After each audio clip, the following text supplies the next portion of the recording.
Mr. Silent Channel. Kabanata 921 hanggang 930. Nagsisimula ang pagtatasa ng promosyon. Dahil gusto ng Young Master na mag-inspection, lahat ay nagtakda na ngayon. Ang piraso ng lupa na binili ko noon ay matatagpuan sa isang hindi kapansin-pansing sulok ng 37th District ng pangunahing lungsod ng Shinra. Hindi masyadong malaki ang lugar ng lupain, at natatakpan ito ng iba't ibang kakaibang hugis na mga bato. Medyo parang rock garden. Hinawakan ni Hongdali ang kanyang ilong at nagtanong, Sister Xiaoyi, nandito ba ito? Oo. Sinimulan ni Ling Xiaoyi na ipakilala si Hongdali, ang geographical na lokasyon dito ay medyo malayo, at ang heolohiya ay napakasalimuot din. Ang kapaligiran ay medyo mahirap din. Ito ay malapit sa mga slum at hindi angkop na magtayo ng mga villa o hotel. Well, ito ay katabi ng mga slums at ang geology ay napakakomplikado, kaya ito ay napakahalata na ito ay hindi angkop para sa anumang bagay dito. Bueno, dahil hindi angkop ang mga iyon, kung gayon maaari pa nating baguhin ang ating pag-iisip. Ngumiti si Hongdali at hinawakan ang kanyang baba, hindi tayo kikita sa mga buhay na tao, kikita tayo sa mga patay na tao. Nang sabihin ito ni Hongdali, nagulat ang lahat. Huwag kumita ng pera mula sa mga buhay na tao, ngunit kumita ng pera mula sa mga patay na tao. Ano ito? Dali, bulong ni Tang Moxon sa gilid, sigurado ka bang tama ka? Kumikita ka ng mga patay na tao dito. Paano kumita ng pera? Nagtakip ng tenga ang lahat. Nakita ko ang maraming tao na kumikita ng pera mula sa mga buhay na tao, ngunit kumikita ng pera mula sa mga patay na tao. Oh, madali lang yan, mukhang salamangkero si Hongdali sa sandaling ito. Maingat niyang nilingon ang lupain na may mapaglarong ngiti. At pagkatapos ay sinabing nakangiti, tingnan mo, narito, ano ang hitsura ng mas mataas na bato sa gitna. Matapos marinig ang kanyang mga sinabi, ang lahat ay tumingin sa kanya ng isa-isa. Sa gitna ay isang hubad na tagaytay na walang-wala. Para sabihin kung ano ito. Walang makakaisip nito. Napailing silang lahat. Ang gitna ba ay parang kilya? Ang gulugod ng dragon. Ang boses ni Hongdali ay puno ng hindi maipaliwanag na pagkahumaling, tingnan mo, ang bawat seksyon ay paikot-ikot sa daan-daang metro. Ang natural na arco na ito, ang kulay ng batong ito. Hindi banggitin, pagkatapos sabihin ito ni Hongdali, ito ay orihinal na isang ordinaryong tagaytay, ngunit ito ay talagang naging kawili-wili. Well, medyo magkatulad ito. Matapang na tumanggaw si Tang Moxon, kung gayon, ano? Dragon Bones. Ano ang ibig sabihin nito? Ibig sabihin ay maganda ang feng shui dito. Hinaypan ito ni Hongdali, at lumilipad ang kalangitan, ang lupain ng mga buto ng dragon, iyon ay feng shui treasure land. Narinig mo na ba ang mga ugat ng dragon? Mga ugat ng dragon. Hindi mo ba narinig na ang lahat ay mula sa lupa? Ano ang kinakatawan ng ugat ng dragon? Ito ay kumakatawan sa isang mahusay na feng shui treasure land. Hindi ba yun ang pinakamagandang lugar para maging sementeryo? Dali, gusto mo bang gawing sementeryo ang lugar na ito? Sa wakas ay naunawaan na ni Tang Moxon sa pagkakataong ito, napakalaking bahagi ng lupain. Gawing sementeryo. Hindi ito masamang ideya, napakagandang lugar. Anong klaseng sementeryo? Mapagpasyahang umiling si Hongdali, ako ay alibughang, ano ang silbi ng maliit na kaguluhan sa sementeryo? Kung gusto nating maglaro, kailangan nating maglaro ng malaki, di ba? Well, maglaro tayo ng malaki, tama. Lugar. Dapat itong maging isang magandang lugar upang gamitin ito bilang isang sementeryo. Ang malaking tanong ay kung paano ito laruin. Itinuro ni Hongdali si Jiang Shan, sundin ang direksyon ng mga ugat ng dragon dito. Maghukay ng ilang hanay ng hilaga timog na transparent na libingan na napakaangkop para sa tirahan ng tao. Lahat ng optical cable at cable ay konektado. Tang Moxon, Li Nianwei, Ling Xiaoyi, iba. Nagpatuloy si Hongdali sa kaliwang bahagi ng lupain ito. Buksan ang isang highway, tawagan itong Huangquan Expressway. Sa kanan, magbukas ng airport, hayaan ang mga anak ng mga taong ito na bisitahin ang kanilang mga kamag-anak. At itayo ang pinakamaunlad na pedestrian commercial street sa gitna. Naisip ko na ang pangalan ng kalye. Ito ay isang dead end. Tang Moxon, Li Nianwei, Ling Xiaoyi, iba.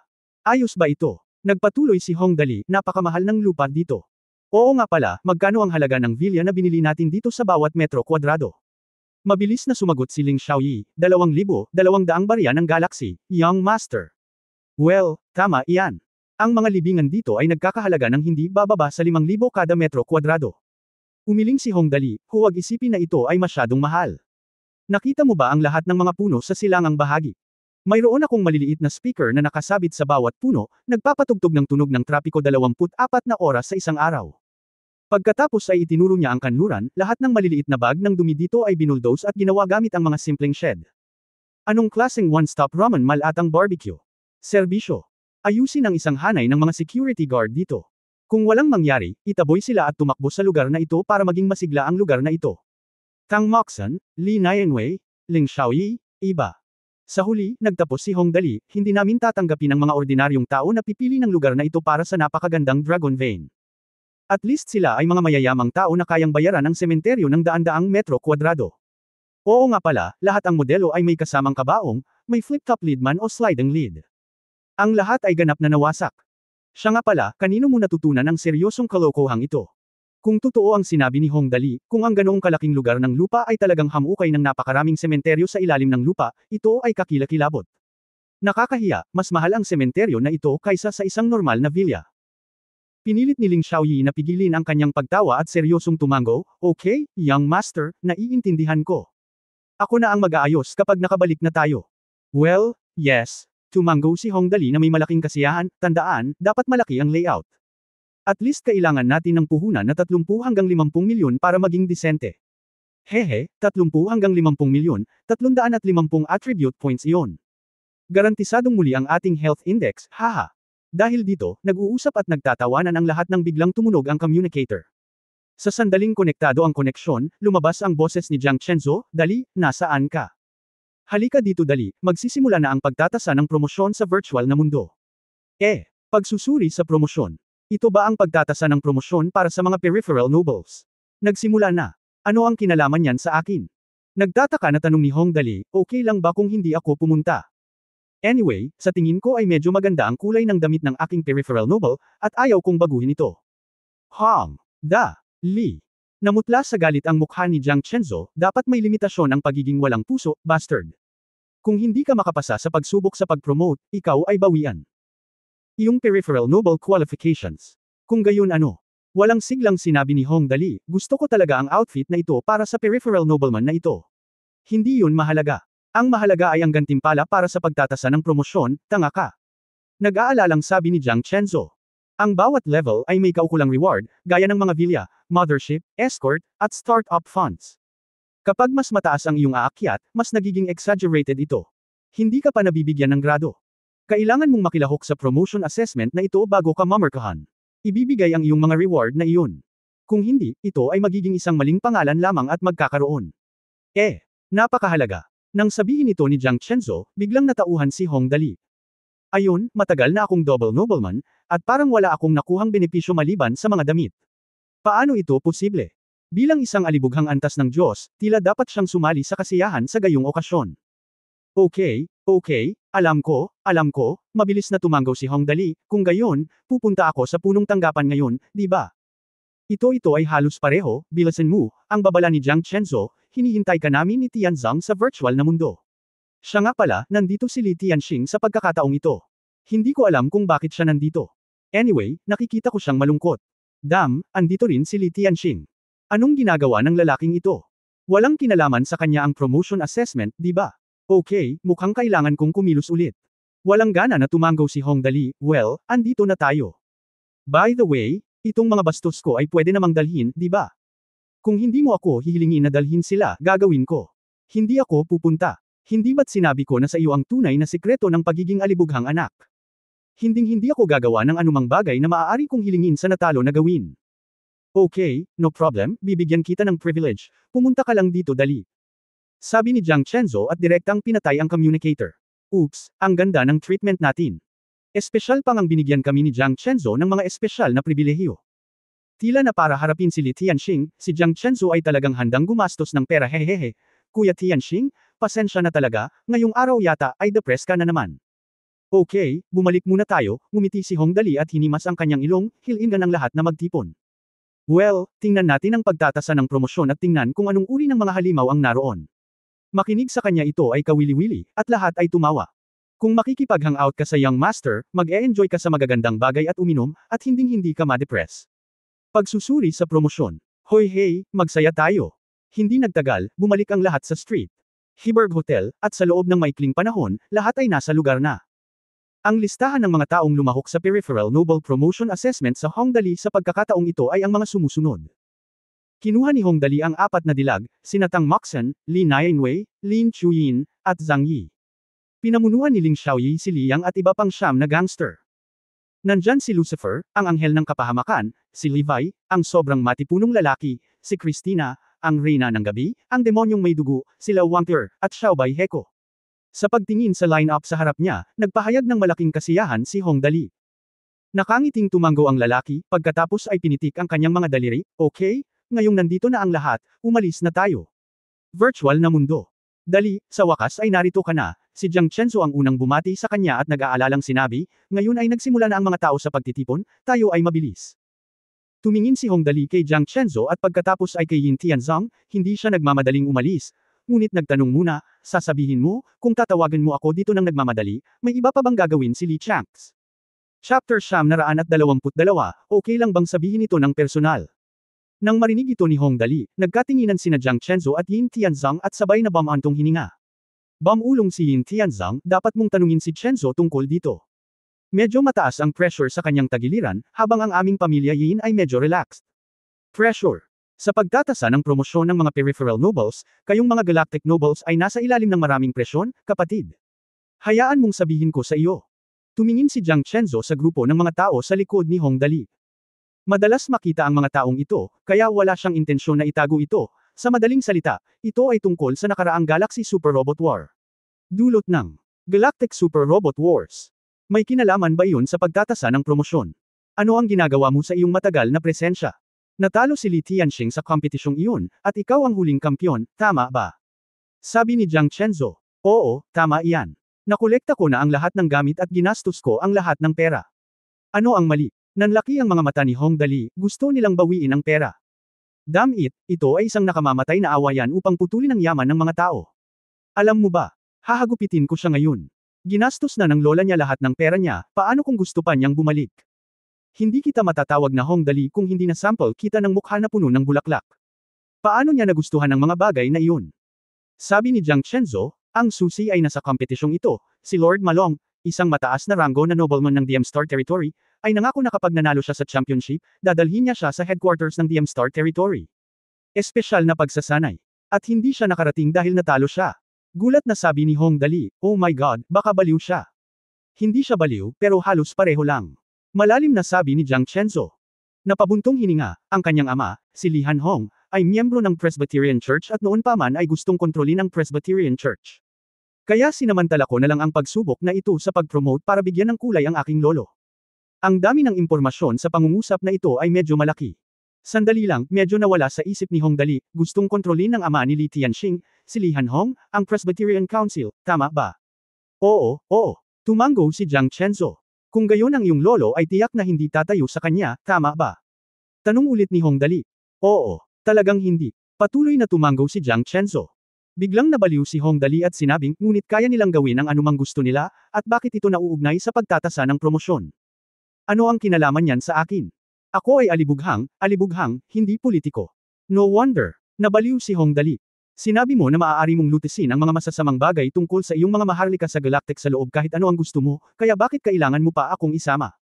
Ako ay isang aliberga, hindi politician. Hindi ko maintindihan ang ganitong klaseng intriga. Well, sabihin natin ito sa paraan.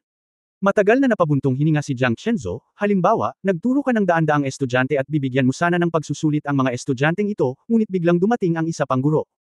Nagdala ng malaking grupo ng mga estudyante, hilingin sa iyong mga mag-aaral na kumuha ng pagsusulit. Ano ang mararamdaman mo kung mas mataas ang grades ng mga estudyante niya kaysa sa mga estudyanteng tinuturuan mo? Kailan? Sinabi ito ni Jiang Chenzo, naintindihan kaagad ni Hong Dali. Nandito ang magkasintahan para sampelan ka. Ang halimbawang ibinigay ni Jiang Chenzo ay napakasimple. Lahat sila ay mga estudyante na inilabas ng guro, at ang kanilang kalidad ay halos pareho. Dahil dito, ang mga estudyanteng tinuturuan ng iba ay may mas mataas na marka kaysa sa iyo. Natatakot ako na hindi mo maipakita ito sa oras na iyon, di ba? Ito ay tinatawag na pag-atake sa iyong prestihiyo sa bawat aspeto, at pagkatapos ay ipahiya ka sa harap ng lahat. Gayunpaman, ito ay nasa loob pa rin ng mga makatwirang tuntunin. Naranasan mo na ang walang kwentang pagkawala na ito at wala kang lugar para mga tuwiran. Ibig sabihin, hinawakan ni Hong Dali ang kanyang baba, sa pagsusulit na ito sa pag-promote, si Li Tianxing. Well, sa madaling salita, ang kanyang ama, si Li Hanhong, ay nagdala ng maraming kahangahangang tao. Plano niyang sundin ang iyong panig. Magkaroon tayo ng kompetisyon sa mga peripheral noble para makita kung sino ang mas makapangyarihan. Iyon ay halos ang ibig sabihin nito. Hindi masyadong maganda ang mukha ni Yin Tianzang, at partikular din nilang hiniling kay Lolo Jiang Dongliu na pumunta at tingnan ang pagtatasa ng promosyon na ito. Kompetisyon. Well, malinaw naman. Sinusubukan ka ng mga tao na ay bully ka sa isang matuwid na paraan. Tatanggapin mo ba? Sa isang iglap, talagang narinig ni Hong Dali ang maraming bagay mula sa mga salita ni na Jiang Chenzo at Yin Tianzang. Hindi naman talaga posible na ikumpara sa iba. Tutal, handang-handa sila, kaya hindi na kailangang itanong kung henyo ba ang mga napiling karakter. Kung hindi mo tatanggapin ang paglipat, ikaw ay masisisi. Gusto ni Li Hanhong na pag-isahin ang Presbyterian Church, kaya malamang na nakipag-ugnayan siya sa ilan pang matatanda. Tiyak na hindi siya ang unang magsamantala sa lolo ni Jiang Chenzo, si Jiang Dongliu.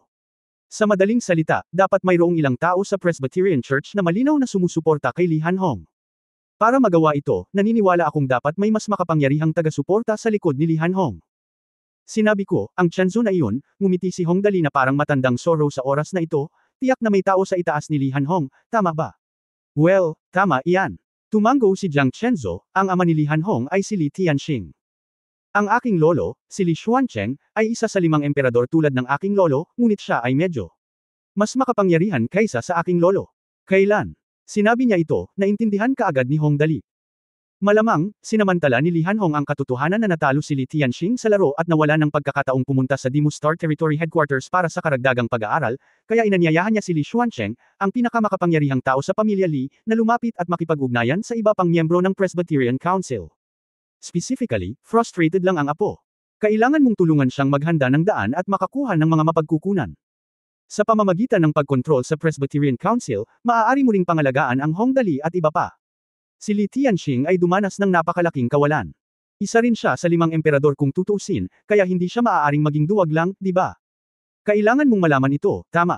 Paano pa ito makikita ng manok? Ano ang iniisip ng mga itik? Ano sa palagay mo ang malaking gansa? Sa hinaharap, sa mundo ng panitikan at sining. Paano ka makakasama sa mga maharlikang galactic? Gayunpaman, kung nais ni Li Xuancheng na salakayin ng direkta si Hong Dali, magiging labis na ay bully ang maliliit, kaya pumihit siya at nagplanong kontrolin ang konseho ng mga nakatatanda upang lubusang sumunod sa kanya. Pagkatapos, natural na gagawin ni Li Tianxing ang anumang gusto niya. Okay, mukhang ito ay isang medyo mahirap na bagay, nagkibit balikat si Hong Dali na walang magawa, sabihin mo sa akin, ano ang kailangan mong gawin ko? Isa lang akong orange level na double noble, hindi mo ba masyadong mataas ang tingin mo sa akin? Ang mga black level na peripheral noble doon ay lahat sa grupo. Dahil napakahusay ng iyong utak, walang ibang pakialam si Jiang Chenzo. Hindi niya alam kung paano tatanungin si Hong Dali, ngunit ito ay tungkol sa kanyang pinakahinahangaang lolo. She could not be careless, so she had to make a huge promise. Anyway, you can handle this matter for me, and when the time comes, hahalikan kita, okay lang, di ba? Waller, Dam, alam mo bang nasa tabi mo lang ang fiancé ko? Alam mo ba na ako, si Sister Nianwei, ay nasa tabi mo lang? Okay lang bang sabihin ito ng personal? At least pag-uusapan natin ito kapag walang tao sa paligid. Oo nga, agad na naramdaman ni Hong Dali ang isang mainit at malambot na kamay na marahang pumulupot sa kanyang baywang, kinurot ang isang maliit na piraso ng laman, at pagkatapos ay marahan itong pinahit. Astig. Siyempre, kahit na ano. Kailangan pang asikasuhin ang mga gawain ng pamilya ni Jiang Chenzo.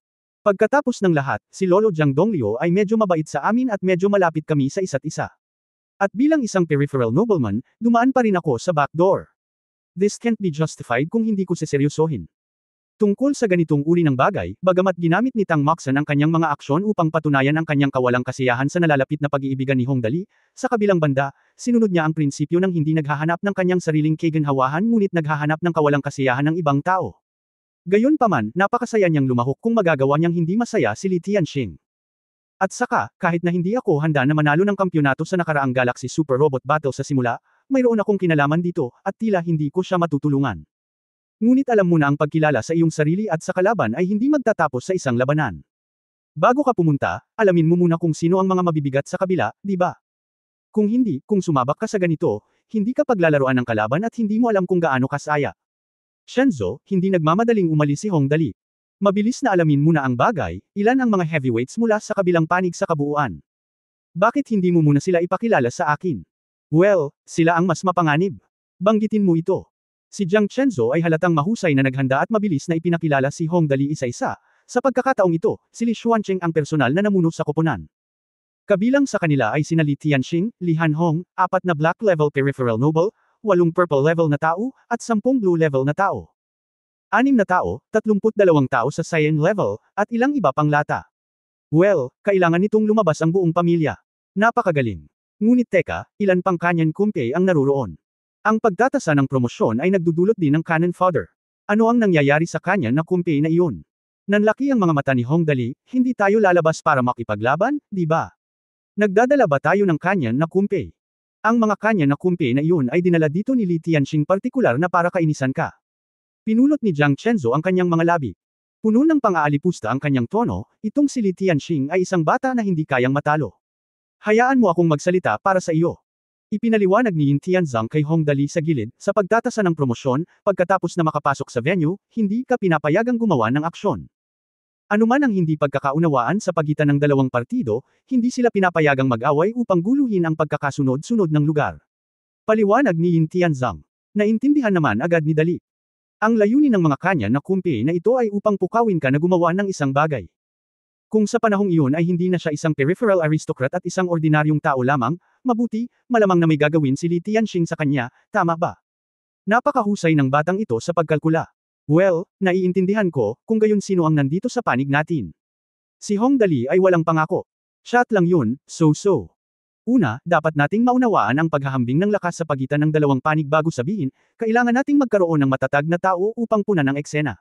Darating ba si Lolo Jiang? Siyempre darating ang lolo ko. Puno ng pagmamalaki ang mukha ni Jiang Chenzo nang banggitin niya ang kanyang lolo, sa pagkakataong ito ay pumunta si Li Xuancheng dito dahil hindi siya masama. Siyempre narito siya para mamuno. Pagkatapos kapag pinag-uusapan ang ibang mga tao, hindi maganda ang mukha ni Jiang Chenzo, ang susunod ay ako at ang pamilyang Tianzang. Para naman sa mga peripheral nobles, mayroong 6 na tao sa Black Class, 12 sa Purple Class, at Blue Class. Halos hindi makayanin ng 24 na taong ito. Para naman sa iba pang double nobles sa ibaba. Sa puntong ito, siya, na noon pa man ay walang pakialam, ay ibinuka ang kanyang mga labi at bumantong hininga ng malalim, sayang. Huwag mo nang banggitin ito. Kabanata 923, Black and White Nobles. Bueno, sa sandaling marinig niya ang tono ni Jiang Chenzo, naintindihan kaagad ni Hongdali. Kung pag-uusapan natin ang bilang ng mga tao, mas mataas ang bilang ng mga tao dito. Gayunpaman, sa sitwasyong ito, malinaw na ang pagkakaroon ng isang malaking bilang ng mga tao ay hindi gaanong mahalaga. Ang tanging tunay na kapakipakinabang ay ang mga elite. Mga elite ng parehong antas. Malamang, dinala ng pamilya ni Li Tianxing ang pinakamalakas sa parehong antas. Isa-isa, ang panig ni Jiang Chenzo ay ganap na natalo at walang paliwanag kung hindi, bakit siya mag-aalala. Oo nga, idinagdag ni Yin Tianzang mula sa gilid, sa pagkakataong ito, ang dinala ni Li Tianxing ay napakalakas. Kung ikukumpara sa mga kaparehong antas, ito ay isang buong antas na mas mahusay kaysa sa atin ibig sabihin, mga purple level na peripheral noble ng kalaban. Ang lakas ay maihahambing sa ating mga black level na peripheral nobles. Nang marinig ang sinabi ni Yin Tianzang, ibinuka ng lahat ang kanilang mga bibig magandang balita ito. Kung tutusin, sa tahasan, hindi ito mahirap intindihin. Ang bagay na ito ay parang isang paaralan lamang. Halimbawa, ito ay isang pangunahing middle school na may pangunahing klase o isang bagay, at ang mga peripheral nobles ay ang mga mag-aaral sa klase na ito. Gayunpaman, pakitandaan na ang mga klase ay pareho, ngunit palaging may mabuti at masamang aspeto ng pag-aaral, tama ba? Sa makatuwid, ang mga estudyanteng dinala ni Li Tianxing ay maaaring ituring na mga mag-aaral na may matataas na marka, habang ang kalidad ng Jiang Chenzo ay bahagyang mas masama. Mukhang mahihirapan ito. Sabi ni Hongdali na nakasimangot sa kanyang mukha, ang aking mga kasamahan sa koponan ay lahat ng mga lalaki na walang kapantay sa isa't isa. Pagpasok nila sa loob, kailangan lang nilang panuurin akong lumalaban mag-isa. Dali, alam ko rin na this time totoo na. Napakahirap hawakan. Si Jiang Chenzo ay wala ring magawa, ngunit, dahil napakabuting kaibigan mo, wala talaga akong maisip na ibang makakatulong sa akin. Wala nang pag-asa para sa iba, kaya maaari ka pa ring magkaroon ng pagkakataon. Well, totoo naman. Sina Jiang Chenzo at Yin Tianzang ay halos walang kaibigan. Kahit na mayroon kang mga kaibigan, hindi ka nila matutulungan sa oras na ito. Kaya't ang tanging maaasahan nila ay si Hongdali kung tutusin, talagang napakahusay ni Hongdali, kung hindi ay hindi sila mahihirapang pumunta para pag-usapan ang bagay na ito kay Hongdali.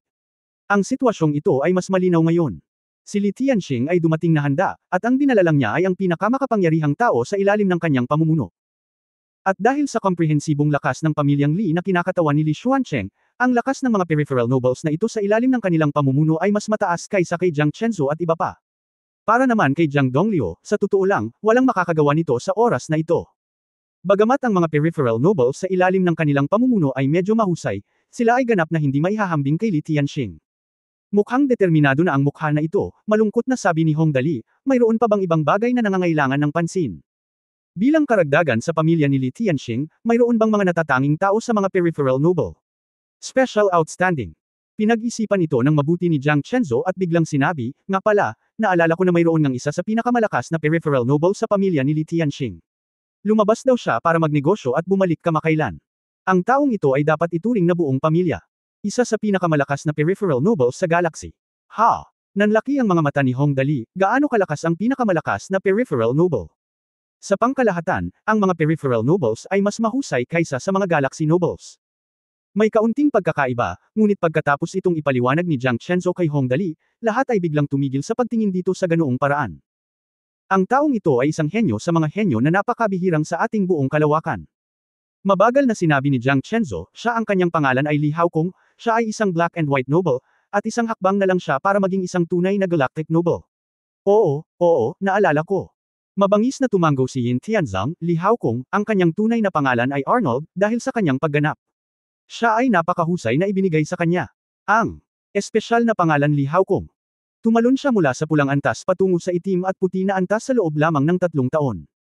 Totoo na siya ang numero 1 henyo ng nakababatang henerasyon ng mga maharlikang galactic, dahan-daang sinabi ni Jiang Chenzo, ngunit kung ikukumpara kay Li Haokong, si Li Tianxing ay maaari lamang ituring na masyadong bata. Narinig ko ang sinabi ng aking lolo noon na si Li Tianxing, na may Ice Soul Stone, ay walang silbi sa harap ni Li Haokong. Nakagawa siya ng 3 galaw, at si Li Haokong ay hindi isang taong may kakayahan noong panahong iyon. Damn Waller! Nang marinig ito, nagulat ang lahat. Itong si Li Haokong, ang unang peripheral noble sa ilalim ng pamilyang Li, isang black and white noble, nakakatakot ba siya? Si Li Tianxing, nakilala bilang numero 1 henyo ng nakababatang henerasyon ng mga aristokratang galactic, ay nabigo kahit 3 galaw sa kamay nitong si Li Haokong.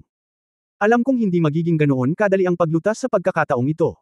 Sabi ni Hong Dali na galit, isang black and white level nobleman na hindi man lang makalabas ng 3 galaw mula kay Li Tianxing, kasama ang iba pang peripheral noble na mas malakas kaysa sa amin, ano ang dapat kong gawin? Sa oras na ito, ang lahat ay medyo nag-aalala. Originally, magkasama lang sila. Si Hong Dali ay hindi gaanong nagmamalasakit sa mga usapin sa pagraranggo. Ngunit sa kasalukuyan, tila ito ay malinaw na isang paglihis, at mayroong maraming mga paglihis. Kalimutan mo na, ganito na pala. Kung madaming kuto, huwag mong kagatin. Pinunasan ni Hong Dali ang kanyang ilong, walang pinagkaiba kung may isa pa o kulang ng isa. Anyway, tingnan at pag-usapan natin ito pagdating ng panahon. Bueno, Dali, kung gayon, ikaw ang bahala. Bamulong si Jiang Chenzo, ikaw, dapat kang magsikap. Huwag kang mag-alala, tumanggo si Hong Dali, gagawin ko ang aking makakaya. Kasama mo sina Jiang Chenzo at Yin Tianzang. Isinasaalang-alang na nakipaglaban siya laban sa Zerg sa Earth at nagkaroon ng isang nakamamatay na pagkakaibigan, kailangan niyang tulungan siya kapag nakatagpo siya ng mga paghihirap. Ngayong naiintindihan na ang lahat at halos lahat ng nasa kabilang panig ay alam na ang lahat ay nag-set off na ngayon. Ang virtual na mundo ay maginhawa sa ganitong paraan. Maaari kang direktang mag-teleport saan ka man pumunta. Hindi mo kailangang tumakbo pabalik-balik sa buong mundo, na napakahusay pa rin. Hindi nagtagal, isang pagsabog ng puting ilaw ang kumislap, at si Hong Dali at ang iba pa ay lumitaw sa transmission point ng lugar ng pagtatasa ng promosyon. Ang lugar na ginamit para sa mga pagtatasa ng promosyon ay medyo katulad ng mga sinaunang European na uri ng mga gusali ng simbahan sa Earth. Mukhang napaka-solemn at solemn. Medyo malawak din ang venue. Ang buong parisukat ay sumasaklaw sa isang lugar na hindi bababa sa 10 kilometro kwadrado. May mga guard na nakatayo sa paligid. Nakaka-depress ang atmosphere, medyo parang murder scene kung saan binaril ang isang bilanggo ng death row. Ito ba ang venue para sa pagtatasa ng promosyon? Tanong ni Hong Dali habang naglalakad. Basta pagdating, bahala na. Anyway, kaming mga patay na baboy ay hindi natatakot na mapaso ng kumukulong tubig. Darating ang mga sundalo at tatakpan ng tubig at lupa. Well, ito na. Pagkatapos magbigay ng isang napaka-apirmatibong sagot, sina Jiang Chenzo at Yin Tianzang, ngayong inimbitahan na nila si Hong Dali, ay bumalik upang ipagpatuloy ang kanilang mga tungkulin. Dali, mangyaring maging mahinahon dito, pupunta muna kami sa pamilya. Oo naman, walang problema. Tumanggo si Hong Dali. Sa oras na ito, dahil magsisimula na ang pagtatasa ng promosyon, sa buong lugar ng kumperensya, hindi mabilang na mga peripheral nobles ang natural na bumuo ng maliliit na grupo sa iba't ibang lugar, na nakikipag-chat sa mga grupo. Sa oras na ito, maraming tao ang nakakita kay Hong Dali na nanggagaling sa malayo, at agad silang nagsimulang bamulong. Tingnan mo, nandito si Hong Dali. Tapos na. Hindi maganda ang atmosphere ng promotion assessment na ito. This big I guess mas lalo tayong matatalo pagdating ng alibughang anak. Hindi, inaasahan kong hindi siya darating, ngunit ngayon ay nalulumbay ako. Actually, dapat okay lang, hindi siya sumali sa Galaxy Super Robot na iyon. Ang pagkapanalo sa unang pwesto sa labanan ay dapat magbigay sa iyo ng maraming puntos, tama ba? Ano ang alam mo? Gumastos siya ng pera para makakuha ng napakaraming ari-arian, at kung kukuha siya ng alinman sa mga iyon, mawawalan siya ng pera. Kahit na manalo siya ng 200 milyon sa Galaxy Super Robot War, kasama ang Big and Bone Forging Grass, halos hindi niya ito mapantayin. Sa mga peripheral nobles na dinala doon, sino ang hindi business wizard? Mas malaki ang net profit margin na 400%. Tama, well, natatakot ako na wala tayong magagawang mag-stand out sa pagkakataong ito, ngunit ang Hongdali na ito ay isa pa ring double noble, at hindi na siya makakapaghintay hanggang sa susunod na yugto ng labanan. Sa tingin ko ay mas lalo tayong matatalo. Nako, baka mapahiya ako sa pagkakataong ito. Ang mahinang boses ng mga tao sa paligid niya ay umabot sa pandinig ni Hongdali at ng iba pa, ngunit walang sinabi si Hongdali. Ikaw ay isang alibughang anak. Natural lang na kutsain ka ng kaunti. Hindi mahalaga kung ikaw ay kaya-kaya. Ganyan lang siya, sa pangkalahatan ay wala siyang pakialam kung may masabi man na hindi kaaya-aya sa kanya. Bahagyang kumunat ang noo ng mga tao sa paligid ng Hongdali. Hindi naman sa hindi sila naglakas loob na lumapit. Ang susi ay hindi sila nagkaproblema sa sitwasyong ito. Ngunit may kasabihan na ang puno ay gustong tumahimik ngunit ang hangin ay hindi tumitigil. Pinahirapan ni Hongdali si Li Tianxing ng napakalaking kawalan noon, kaya natural na hindi ito hahayaan ni Li Tianxing. Hindi siya makakapunta dito ng personal, ngunit hindi ibig sabihin na hindi mo ari ng kanyang mga nasasakupan ang kanyang iniisip. Kaya, sa pagkakataong ito ang saya ay mahusay. Hoy, ito kaya ang maalamat na alibughang si Hongdali. Nako, matagal ko nang narinig ang alibughang ito. Ilang mga lalaki na nakasuot ng dilaw na antas na panlabas na marangal na windbreaker ay hamarang sa kalsada, nakatingin kay Hongdali na puno ng mga mata. Para maging mapaglaro, mas yin and yang ang sinabi niya. Sa napakaraming tao na lumilitaw dito sa oras na ito, nakikita pa ni Hongdali ang mga salitang tulad ng, "Ako ay isang peripheral nobleman sa ilalim ng utos ni Li Tianxing, halika saktan mo ako," sa kanilang mga mukha. Gayunpaman, para lamang maging ligtas, tumingin pa rin si Hongdali sa paligid, pagkatapos ay itinaas ang kanyang daliri at itinuro ang mga taong ito, sumanggot at nagtanong, ano ang ginagawa ng mga taunan na ito. Nakita na sa wakas ay sinusundan ni Hongdali si Li Tianxing dito nang magkita ang tao, ang mga taong nanunood mula sa malayo ay agad na nagtipon sa paligid niya. Ikaw bastard na hindi nanunood kapag may excitement. Malaking kawalan kung hindi mo papanoorin ang ganoong kalaking eksena at napakasayang bagay, di ba? Hayaan mong ipapakilala kita. Sa oras na ito, isang malalim na boses ang narinig. Lumingon si Hongdali at nakitang may dalawang tao. Medyo masama ang tingin ng nasa kaliwa. Isa siyang maharlika na minsang nakilala. Hua Qing. Yung isa naman ay may mixing blonde na buhok. Hindi ba't ang aristokrata na noon pa man ay medyo mayabang? Kalooban ng Diyos. Kabanata 924 na halika, pindutin dito. Sa sandaling lumakad si Hua Qing sa tabi ni Hongdali, tumingin siya sa 3 taong nakaharang sa daan at sinabi sa malalim na boses, ang 3 ito ay mga peripheral noble na dumating kasama si Young Master Li Tianxing. Gumawa sila ng isang espesyal na paglalakbay upang makipagkumpetensya sa atin sa pagkakataong ito. Ang isang ito ay pinangalanan.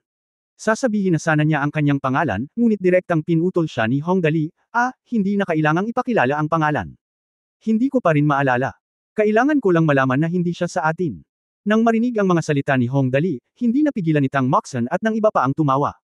Ang kalooban ng Diyos ay nagbigay ng thumbs up kay Hongdali. Siya ay karapat-dapat na maging dali, siya ay palaging napakahusay. Ang mga peripheral nobles na nakatayo sa tabi at nanunood mula sa malayo ay hindi maiwasang matuwa nang makita nila si Hongdali na sinasampal ang kanyang mukha sa sandaling nakilala nila siya.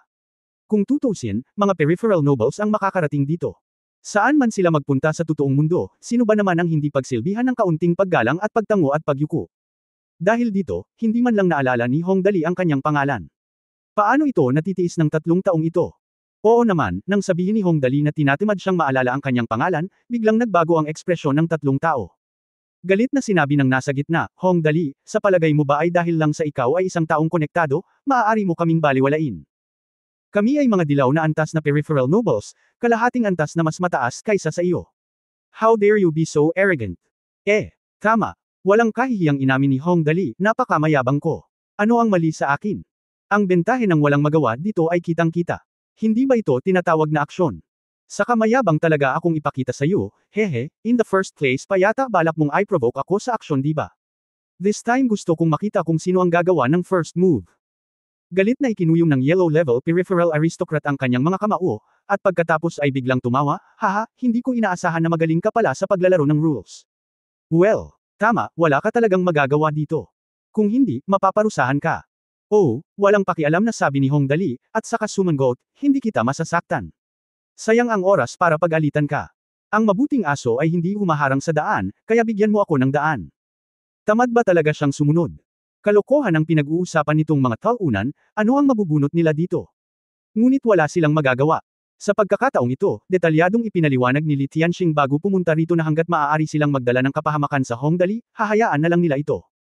Anong nangyari? Siya ang may hawak.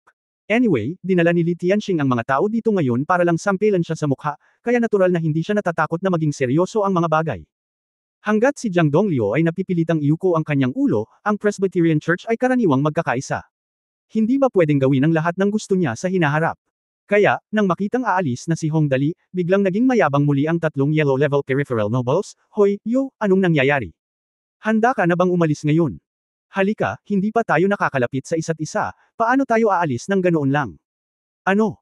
Kinaladkad nila si Hong Dali nang walang kahihiyan ngayon, na naging dahilan ng pagkainip ni Hong Dali. Kung tutusin, minsan okay lang na magpakita ng espada at magpakita ng lakas, pero ang nakakainis ay ang ganitong klaseng karakter na parang candy. Malinaw na ang mga taong ito ay determinado na galitin si Hong Dali, ngunit talagang handa silang ipagsapalaran ito. Hindi na kailangan ng mukha na ito. Dahil lahat kayo ay walang hiya, wala akong choice kundi tulungan kayo. Huminga ng mahina si Hong Dali, sabihin mo sa akin, ano ang gusto mo? Maaari mo akong i-provoke na gawin ito. Sino ang mauuna? Nako, gusto ko talagang gawin.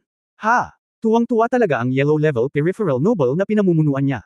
Hanggat maaari niyang pilitin si Hong Dali na kumilos, siya ay magiging isang mahusay na bayani, at ang mga benepisyo mula sa Panginoon ay tiyak na kailangang-kailangan. Ano ang mukha? Maaari ba itong kainin? Kaya't ang pinakagitna sa tatlong maharlika sa paligid ay talagang iniunat ang kanyang mukha, halika, halika, dito, lumaban dito. Kung hindi ka kikilos ngayon, kung gayon hindi ka bayani. Ang dalawa pang tao ay nagpaypay ng apoy sa gilid. Oo, ang mga walang lakas ng loob na kumilos ay hindi itinuturing na mga bayani. Sa oras na ito, ang paligid ng mga maharlika na nanunood ng kaguluhan ay hindi na makayanan. Talagang mayabang ang grupong ito ng mga tao. Nilinaw nila na gusto nilang pukawin si Hong Dali. Galit. Hindi, sa oras na ito ikaw ang magdedesisyon kung lalaban ka o hindi. Kung lalaban ka, malamang maparusahan ka, pero kapag hindi ka lumaban, ang mga taong ito ay talagang napakalayo at masyadong mayabang. Ang hirap. This time, malamang magiging away na. Nako, hindi magiging madali. Nakikinig sa talakayan sa kanilang paligid, napasimangot din si Tang Moxon at ang iba pa.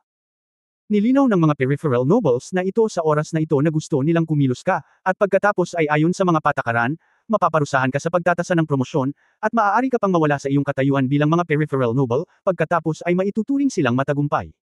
Pagkatapos ay naisip ko si Li Tianxing na nagtatago sa likod. Dali, kung hindi mo kaya, tiisin mo na lang. Hindi pa huli ang lahat para hintayin natin ang promotion test bago tayo kumilos.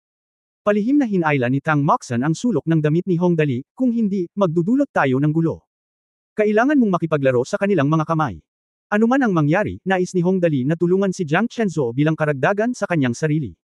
Siya ay isang aliberga pa rin, at hindi mahalaga kung siya ay may mabuting reputasyon o hindi.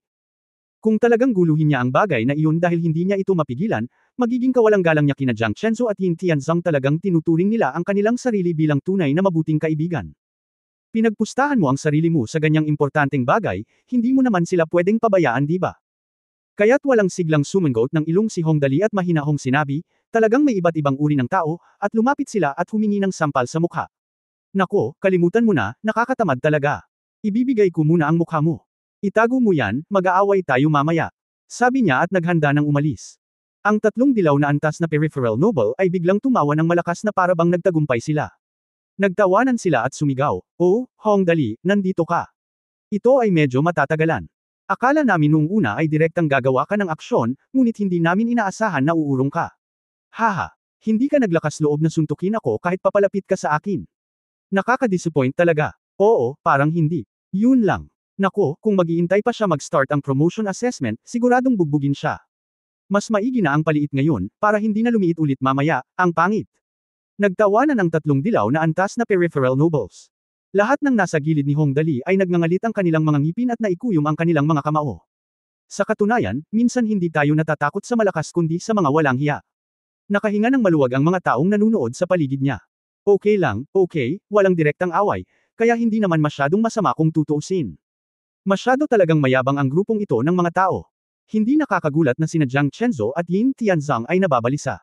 Kung ganito si Hong Dali, maiisip ang pressure kay Lolo Jiang Chenzo. Isang boring na laro. Kinagat ni Hong Dali ang kanyang mga labi at aalis na sana. Sa hindi inaasahang pagkakataon, sa sandaling ito, sa dalawang biglaang huni, lumipad si AKA mula sa space bracelet at damapo sa ulo ni Hong Dali. Baka gutom na ang bata. Sa sandaling damapo ito sa ulo ni Hong Dali, humirit siya at kinagat ang buhok ni Hong Dali habang tumatahol pabalik. Damn it, nakalimutan kong mag-order ng attribute gems mula sa matandang iyon sa Colorful Dragon King. Ngayon si AKA ay nagugutom at walang maipakain sa kanya. Well, Xiaoyi? Tumingin si Hong Dali kay Ling Xiaoyi at sinabi, bilhan mo muna ako ng 100 hiyas na may 10 katangian. Nagugutom si AKA. Okay, young master. Sabi ni Ling Xiaoyi handa nang umalis. Bilang resulta, sa sandaling ito, ang 3 dilaw na antas na peripheral noble sa ilalim ni Li Tianxing ay itinuro si AKA at tumawa ng baliw. Tingnan mo, ginagamit talaga ng gayong pangit na ibon ang ulo ni Hong Dali bilang isang ibon. Pugad, ha. Napaka-interesante. Oo, tignan mo, ang pangit ng ibon na iyon. Walang kaunting buhok sa buong katawan, ha. Ganyan pa rin ang pakiramdam ko kapag nakikita ko ang pangit na ibong ito. Naaalala ko talaga ang isang parunggit. Ano ang kasabihan? Ang phoenix in distress ay mas masahol pa sa manok, di ba? Ha. Huminto ka agad si Hong Dali nang marinig niya ang mga salitang ito. Para sabihing pangit nga si AKA, isa talaga siyang phoenix. Nag-uusap lang kayo tungkol sa mga bagay-bagay sa likod niyo, pero naglalakas loob ka talagang sabihin ito ng harapan. Kung tutusin, anak din ni Ate Chinyaw si AKA. Sa ugali ni Hong Dali na laging nagkakagusto sa mga hayop, kahit na hindi niya tinuturing na sariling anak si AKA, hindi ito mag-iiba. Bilang isang resulta, ang mga taong ito ay talagang nagsabi na ito ay isang phoenix sa pagkabalisa at hindi kasing ganda ng isang manok. Xiaoye, sandali lang, tumawa si Hong Dali at tumingin sa ilang black level na peripheral noble, nagbago ang isip ko. Nagbago talaga ang isip ni Hong Dali. Ito ay simpleng ritmo ng paggawa ng aksyon. Nagmamadaling hinawakan ni Noble Chenny ang braso ni Hong Dali, espesyal ang okasyon dito. Nasasabi nila ang kahit anong gusto nila. Hindi naman natin kailangang makipag-away sa kanila, di ba? Hindi maganda kung makakaapekto ito sa iyong kinabukasan. Well, God's will pero mabait talaga siya. Talagang ayaw niyang kumilos si Hong Dali dahil lang sa mga salitang ito. Hindi kaya mahuhulog na lang siya sa bitag ng mga ito. Alam ko. Tumango si Hong Dali, at pagkatapos ay nagsabi ng isang pangungusap, na lubos na nagpalungkot kay Chenny, ngunit kung hindi mo sila bugbugin, sigurado ako kung gaano karaming tao ang lalabas upang kutsain sila mamaya, hindi ito mahalaga.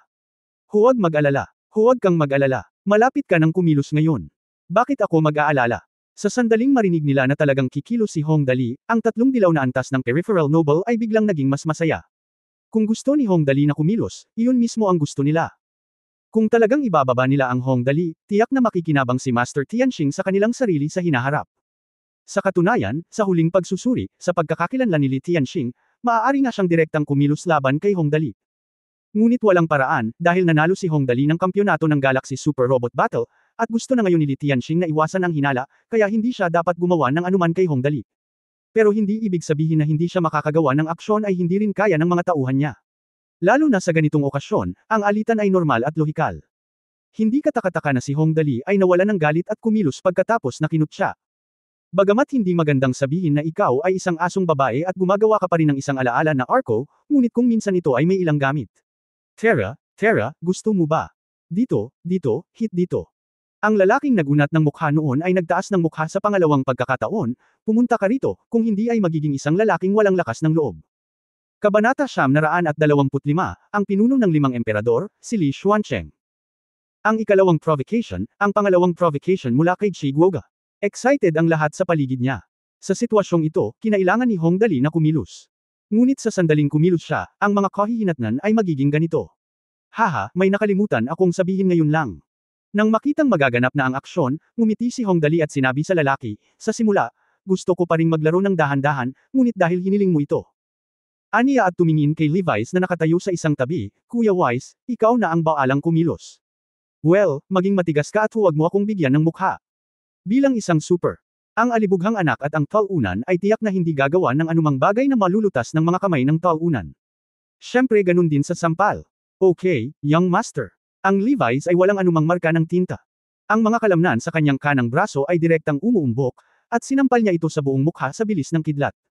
Dahil ang peripheral noble na ito ay nang ahas na ipakita ang kanyang mukha, natural na handa siyang mabuti sa mga darating. Handa na siya, naghihintay na kumilos si Hong Dali, pagkatapos ay bumagsak siya sa lupa at nagsimulang sumigaw ng malakas. Pagdating ng gwardya, hey, hey, hey, kahit hindi gumawa ng malaking kaguluhan ang bagay na ito, siguradong matatalo si Hong Dali. Sa oras na makumplito ang kanyang misyon, may iba pang naghihintay sa kanyang likuran, sunod-sunod. Sa madaling salita, sa pagkakataong ito ay sasamantalahin ni Li Tianxing ang pagkakataong ito para maghanda para bigyan ng matinding suntok si Hong Dali. Ngunit ngayon ay dumating ang problema. Aling kumpanya ang may mas mahusay na teknolohiya sa paghampas? Inamin ni Hong Dali na siya ang pangalawa, ngunit walang nang ahas na umamin na siya ang una. Totoo namang hindi madaling masampal sa mukha ang lalaking ito, pero kung masampal sa mukha, siguradong bugbugin siya hanggang mamatay. Sa makatuwid, ang dilaw na antas ng peripheral noble na ito ay napakalungkot. Isipin kung gaano karahas ang kapangyarihan ni Levi. Kumain ako ng Beacon Bone Forging Grass bago pumunta dito. Pagkatapos ng pagsasanay sa Thunder Martial Arena sa mahabang panahon, madalas akong pumunta sa Trial Tower.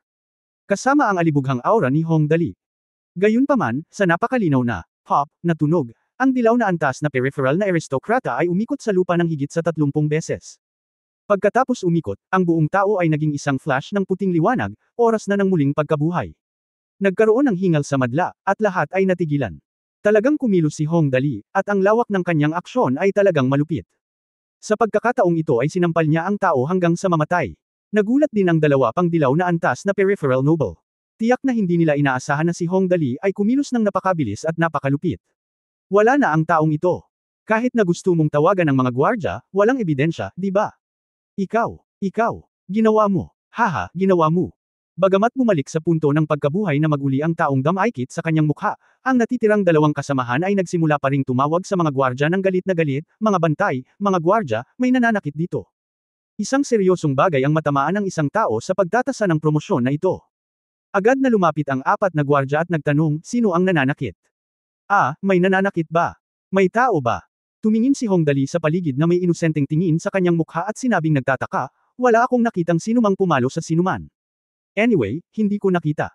Nakita niyo ba lahat? Tumingin ang guard sa paligid. Ang mga manunood ay sabay-sabay na umiling, hindi. Halos matawa si Tang Moxon at ang iba pa, ngunit wala silang magagawa tungkol dito. Masyadong malupit ang pag-atake ni Hong Dali. Isang sampal sa mukha ang nagdala sa kanya sa punto ng muling pagkabuhay, naghihintay para sa mga peripheral nobles na bumalik. Ano ang silbi ng pagrereklamo kung malamig na ang mga pipino at gulay? Ikaw ay walang awa. Ang natitirang dalawang dilaw na antas na peripheral noble ay nanginginig sa galit, itinuro si Hong Dali at desperadong sumisigaw, you have the guts, you have the guts. Kung gayon, hindi ba kailangan? Tumagilid ang ulo ni Hong Dali at tumingin sa kanila, may plano pa ba kayong dalawa? Magpapakita ba kayo ng mukha at hilingin sa akin na sampilan kayo? Huwag kayong mag-alala, gagawin ko talaga ang gusto ninyo. Sino ang nang-ahas na hilingin kay Hong Dali na bugbugin siya sa oras na ito? Siya ay bugbugin hanggang mamatay sa pamamagitan ng isang sampal sa mukha, at walang pagkakataon na tumawag ng sinuman. Sa wakas ay nalaman ng natitira na dalawa na sila ay nataman ngayon at hindi na nang-ahas na manggulo.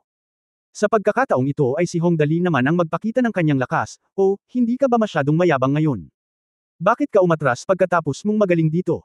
Hindi ka magaling dito, wala ka talagang gulo god. Itinaas niya ang kanyang mga daliri habang nagsasalita. Sa pagtingin sa dalawang tao, na may mga ekspresyon sa kanilang mga mukha tulad ng mga miyembro ng underground na partido noong anti-Japanese war, sinabi nila ng matuwid, kayong dalawa ay walang kabuluhan na maging mga peripheral nobles, ngunit wala kang anumang tagumpay, ginagamit mo lamang ang iyong mga labi at dila upang tulungan ang iba na gumawa ng masama. Dalawang aso na may bali ang mga spine ay nangangahas na tumahol sa harap ng aking kapatid na si Dali. Huminga ng malalim si Hong Dali, hindi pa ako nakakita ng gayong walang hiyang tao. Sinabi ito ni Hong Dali. Pagkatapos noon, lahat ng mga tao sa paligid na nanunood ng palabas ay nagpalakpakan at sumigaw ng malakas. Dali, well done, well said. Ha. Sabihin mo sa kanila na maging mayabang at kaladkarin sila ng parang bagay. Tama, maaga akong nandoon. Kaya lang hindi sila kaaya-aya sa mata. Nanlaki ang mga mata nila hanggang sa tuktok ng ulo. Nakakaloka. Kailangang harapin sila ni Kuya Dali. Mga idolo, ito ang mga idolo. Nang marinig ang papuri mula sa mga taong nakapaligid sa kanya, medyo napahiya si Hong Dali, at tumawa siya at sinabing, hindi, hindi. Sa oras na ito, ang lalaking nasample hanggang sa mamatay ay tumakbong muli, at itinuro si Hong Dali mula sa malayo, Hong Dali, ang lakas ng loob mong Year-Akon ang mga alituntunin, isusumbong ko ito kaagad sa Panginoon, hintayin mo na lang na maparusahan. Originally, matigas talaga ang sinabi niya, pero hindi ito sineseryoso ni Hong Dali. Sa pagtingin sa kanyang mapagmataas na ekspresyon, naisip niya, ako ay isang aliberga. Wala akong intensyon na maging kwalipikado para sa promosyon, ngunit hindi ko lang siya sinamantala ngayon. Kaya ano ang tungkol sa pagtatasa ng promosyon? May pakialam ba ako dito? Ngayon ako ay orihinal na narito upang magdulot ng isang eksena. Kung tungkol sa kung ano ang susunod na mangyayari, maaari mong pamahalaan ng labis. Mga panuntunan. Biglang ngumiti si Hong Dali, at saka tumingin sa peripheral noble. Napaka-inosente ng ekspresyon ng kanyang mukha sa oras na ito, at ang kanyang mga salita ay napakadamana, hindi ba't ang mga patakaran ay sinadya upang year-on? Rules, hindi ba para lang sa pagtapak? Sa sandaling sabihin ni Hong Dali ang mga salitang ito, ang buong conference hall ay napakatahimik na may naririnig kang isang pin drop. Walang nang-ahas na magsalita. Iilan lang ang mga maharlikang galactic sa napakahabang kasaysayan na nang-ahas na umatake sa mga tao at kumilos ng ligaw sa pagtatasa ng promosyon na ito. Pero napaka-wild pa rin niyang magsalita pagkatapos niyang mabugbog ang isang tao. Tinatayang mula noong pagsubok sa promosyon, walang ibang tao maliban kay Hong Dali. Natigilan sandali ang grupo ng mga tao bago tuluyang naisipan ng yellow level peripheral noble na mag-iwan ng malupit na mensahe, Hong Dali, hintayin natin. Iuulat ko ang iyong mga salita sa Panginoon ng totoo. Kung ano ang gagawin ko sa iyo. Naniniwala akong masisiyahan ka sa parusa. Umalis ka, umalis ka. Hinaway-kaway ni Hong Dali ang kanyang kamay at sinabing, sa susunod na may darating, tandaan na magpadala ng isang bagay na magagamit. Hindi ako interesadong malaman ang sinabi mo. Nagulat ang lahat sa paligid. Nakita mo ba? Nakita mo ba? Si Hong Dali ay karapat-dapat na maging numero 1 alibughang anak. Ang gayong dominanteng ugali, ang isang orange level na dual level na aristokrata ay nang ahas na tawagan ng isang dilaw na antas na peripheral na aristokrata na si Xiao Shami. Ito ay simpleng kuta, hindi ba? Ito ay talagang umaalingaw-ngaw sa kanyang sinabi ang mga patakaran ay sinadya upang year-on. Ang lugar ng kumperensya ng pagtatasa ng promosyon ay matatagpuan sa isang bahagyang mas maliit na gusali sa malapit. Si Jiang Donglio, nakasuot ng floral shirt at malaking pantalon, ay nakikipaglaro ng chess sa isang matandang lalaki. Ang matanda ay may mahabang kulay abo na buhok, 2 kilay na lumilipad sa kanyang mga templo, 3 mahabang balbas, at isang pulang mukha.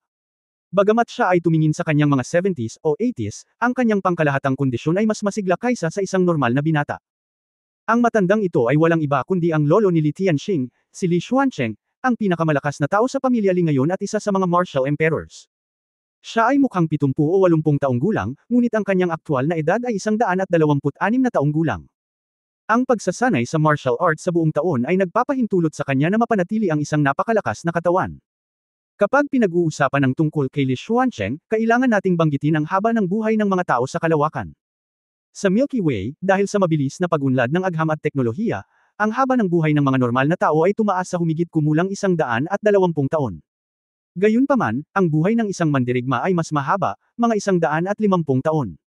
Kung maabot nito ang planetary level, ang lifespan nito ay maaaring pahabain ng 200 taon. Kung gaano ito kataas, maliban kung mayroon kang tunay na pakikipagsapalaran sa sansinukob, o kaya mong abutin ang 100 talampakan sa martial arts, kung hindi, dahil sa limitasyon ng sariling pangangatawan ng katawan ng tao, ang rurok ay maaabot sa 200 taong gulang. Si matandang Li, gumawa ng casual na hakbang si Jiang Dongliu, at pagkatapos ay dahan-dahang sinabi, sabi mo isang hakbang na lang ang layo mo para malagpasan mo ang hadlang, kaya bakit ka mag-abala na tumakbo palabas upang tumawid sa maputik na tubig na ito? May kabuluhan pa ba sa iyo ang kapangyarihan at kayamanan sa mundong ito? Ang mga tao ay naninirahan sa universo na ito, tugon ni Li Xuancheng at sinabi sa malalim na boses, ito ay hindi hihigit sa 1,000 mga salita. Para sa kapakanan ng mukha. Na binubuli ni Hong Dali ang apo ko ng ganito, sa tingin mo ba makakaligtas ako dito? Oh, lahat ng bagay ay may mga kahihinatnan, sabi ni Jiang Donglio, hinihimas ang kanyang baba. Kung hindi dahil sa paanong hindi alam ni Li Xuancheng kung ano ang gustong sabihin ni Jiang Donglio, kaya diretso niyang pinutol si Jiang Dongliu at sinabing, tama na, Dongliu, tapos na ang usapin, wala nang silbi ang pag-uusap. Ngayon, ikaw na lang at ang dakilang elder ang natitira sa buong Presbyterian Council. Hindi ka pa yuyuko sa akin. Gusto ko lang na samantalahin ang pagkakataong ito. Sa pagitan mo at ako. Ang puwang sa lakas. Ngumiti si Jiang Dongliu nang walang pag-aalinlangan. Ngumiti siya at sinabi, so ano? Sa tingin mo ba ang lakas ay ang lahat? Siyempre, ang lakas ay hindi lahat. Nginisyo ni Li Xuancheng, ngunit alam ko rin ang isa pang bagay, iyon ay, ang isang makapangyarihang panig, ay palaging may higit na masasabi kaysa sa hindi gaanong makapangyarihang partido. Siguro, saglit na nag-isip si Jiang Dongliu, at sa wakas ay napailing na lamang siya ng walang magawa, hoy, magtakda ng mga kondisyon, makikinig ako at titingnan kung mayroon. Posible. Ngunit maaari akong magsabi ng mga pangit na bagay sa harap mo. Kung maglakas loob kang magkaroon ng ideya tungkol sa aking apo, tiyak na hindi ako tatutol na makipag-away sa iyo. Kabanata 926 na determinado na manalo. Natural, hindi magsisinungaling si Jiang Dongliu sa kanyang pagmamahal sa kanyang nag-iisang apo na si Jiang Chenzo. Huwag kang mag-alala, hindi ako naiinip para makialam sa mga emosyonal na relasyon sa pagitan ng mga junior. Mahinahong sinabi ni Li Xuancheng, ang pangunahing target ko ay si Hong Dali. Sa tingin ko dapat mong malaman ito. Oo naman, ito ang target ng matandang lalaki ay si Hong Dali. Ngunit si Jiang Dongliu ay talagang mausisa. Sino si Li Xuancheng? Iyon ay isang taong bumalik pagkatapos pumunta sa punong tanggapan ng matataas na maharlika sa DM Star Territory para sa espesyal na pagsasanay. Ayon sa kanya, katamtaman lamang ang kanyang talento doon kaya hindi siya nakapag-stay sa DM Star Territory Headquarters.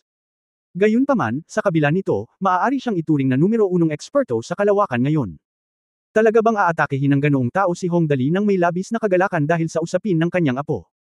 Upang sabihin na siya ay medyo masigasig sa kapangyarihan, maaari ba siyang ituring na so-so, nakikialam sa mga hinaing sa pagitan ng mga junior?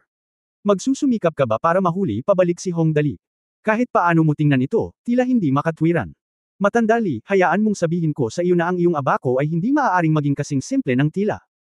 Dinampot ni Jiang Dongliu ang tasa ng tsaa at humigup, sinabing, sabihin mo sa akin ang totoo. Natatakot ka na si Hong Dali ay hindi lamang dahil sa hindi ba't ganoon ka-simple na naantala niya ang kinabukasan ng iyong apo na si Li Tianxing.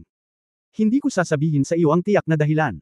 Ngumiti si Li Xuancheng at sinabing, dinala ko ang anak ni Hao Kong para sa pagtatasa ng promosyon na ito. Napakasimple din ng aking mga kondisyon. Kung walang sinuman sa iyong panig ang makakatalo kay Hao Kong, kung gayon hinihiling ko na maalis si Hong Dali. Tungkol naman sa Presbyterian Council, hoy, natatakot ako na ikaw na lang at ang dakilang elder na lang ang natitira. Ano ang pakulo? Li Hao Kong. Dinala mo rin siya. Nang banggitin ni Li Xuancheng si Li Hao Kong, biglang nagbago ang ekspresyon ni Jiang Dongliu, handa ka talagang magsumikap para sa Hong Dali na ito. Alam kong may masamang intensyon ka sa pagkakataong ito, ngunit hindi ko inaasahan na pagkatapos ng ganoong kalaking pagliko, ang iyong huling target ay ang Hong Dali. Kinuha ni Li Xuancheng ang kontrol ng Presbyterian Church. Sa paglalagay ng pressure sa kanyang panig, dinala niya ang napakaraming miyembro ng peripheral nobles upang puwersahang lumahok sa pagtatasa ng promosyon. Pagkatapos ng ganoong malaking pagliko, inakala ng iba na sinusubukan ni Li Xuancheng na ipakita ang kanyang lakas, ngunit sa katunayan, ang kanyang target ay talagang si Hong Dali.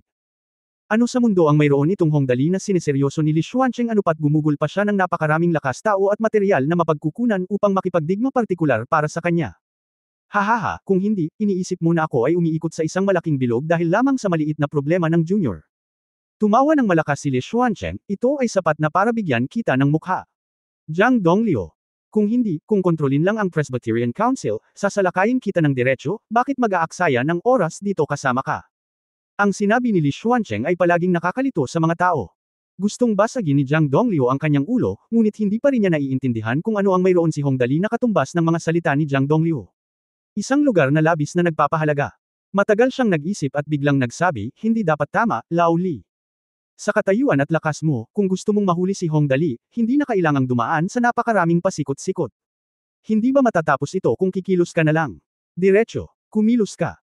Biglang tumawa si Li Xuancheng, Jiang Dongliu, binubuli mo ba talaga ako sa pagsasanay sa bahay sa lahat ng oras at walang pakialam sa mga makamundong gawain? Sa tingin mo ba ay wala akong alam sa relasyon ni na Hong Dali at Whitebeard Gate? Kung direktang kumilos ako, bakit? Sino ang makatiis ng matinding galit na ito? Kaya pala dumaan ka sa napakalaking bilog at sa wakas ay gusto mong pilitin si Hong Dali na sumuko. Sumimangot si Jiang Dongliu, masama ang ugali ng batang ito na si Dali. Ang relasyon nila ni Jia Tianxing ay hindi isang bagay na madaling mabago. Kahit na maalis mo siya, sa tingin mo ba ay makikinig talaga siya sa iyo? Hindi yun mga bagay na dapat mong isaalang-alang. Tinitigan ni Li Xuancheng si Jiang Dongliu ng malapitan, Jiang Dongliu, mayroon lang akong isang kondisyon. Sa madaling salita, tataya ako sa iyo sa susunod na pagsubok sa pag-promote. Kapag nanalo ako, may aagawin ako sa iyo. Kung manalo ka, maaari mo ring kunin ang isang tao mula sa akin. Maliban kay Hao Kong, wala na ba akong magagawa para sa iyo? Matapos marinig ang kanyang mga salita, halos mapatalon si Jiang Dongliu at magmura. Patas naman sa ate mo, ano ang background ng pamilya Li mo? Anong uri ng yaman ang mayroon tayo dito? Ang mga tao na dinala mo sa oras na ito ay hindi bababa sa isang antas na mas masahol kaysa sa akin sa mga tuntunin ng lakas. Bilang karagdagan, mayroon lamang 5 black and white peripheral nobles sa buong galaxy, Li Hao Kong, kaya ano ang maaari kong gawin upang manalo laban sa iyo? Pero kahit nasa tingin ko, ang problema ay hindi ko masabi. Alam din ni Jiang Dongliu na ang kakayahan ni Li Xuancheng na sabihin ang mga bagay na ito sa kanya ng mahinahon ngayon ay dapat ituring na kanyang pinakamalaking konsesyon. Kung hindi, sa lakas ni Li Xuancheng, kung talagang gusto niyang kumilos, tiyak na hindi siya ang magiging kalaban niya. Sa oras na iyon, ito ay isang karaniwang toast, walang pagkain, walang parusa, walang mga salita upang ipakita ang masamang hitsura, at walang pagbabago sa mga bagay. Okay, pumayag ako. Si Jiang Donglio ay paulit-ulit na nag-isip, at sa wakas ay nagpasya, sa iyong katayuan, hindi mo magagawang sirain ang iyong pangako. Ngunit mayroon din akong kondisyon. Sa pagtatasa ng promosyon na ito, kailangan kong bitawan ang aking kalayaan. Kalayaan. Anong ibig mong sabihin? Nagtataka si Li Xuancheng. Kailangan lang ipakita ng lahat ang kanilang mga espesyal na kakayahan, huwag mag-alala tungkol sa proseso, tingnan lamang ang mga resulta.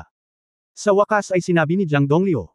Okay, sumasang-ayon ako. Tumango si Li Xuancheng, at naayos na ang usapin. Marahan na bamantong hininga si Jiang Donglio at sinabi sa sarili, dali, anak, bilang lolo, marami lang akong maitutulong sa iyo. Alam kong lagi kang magaling sa paggawa ng mga himala.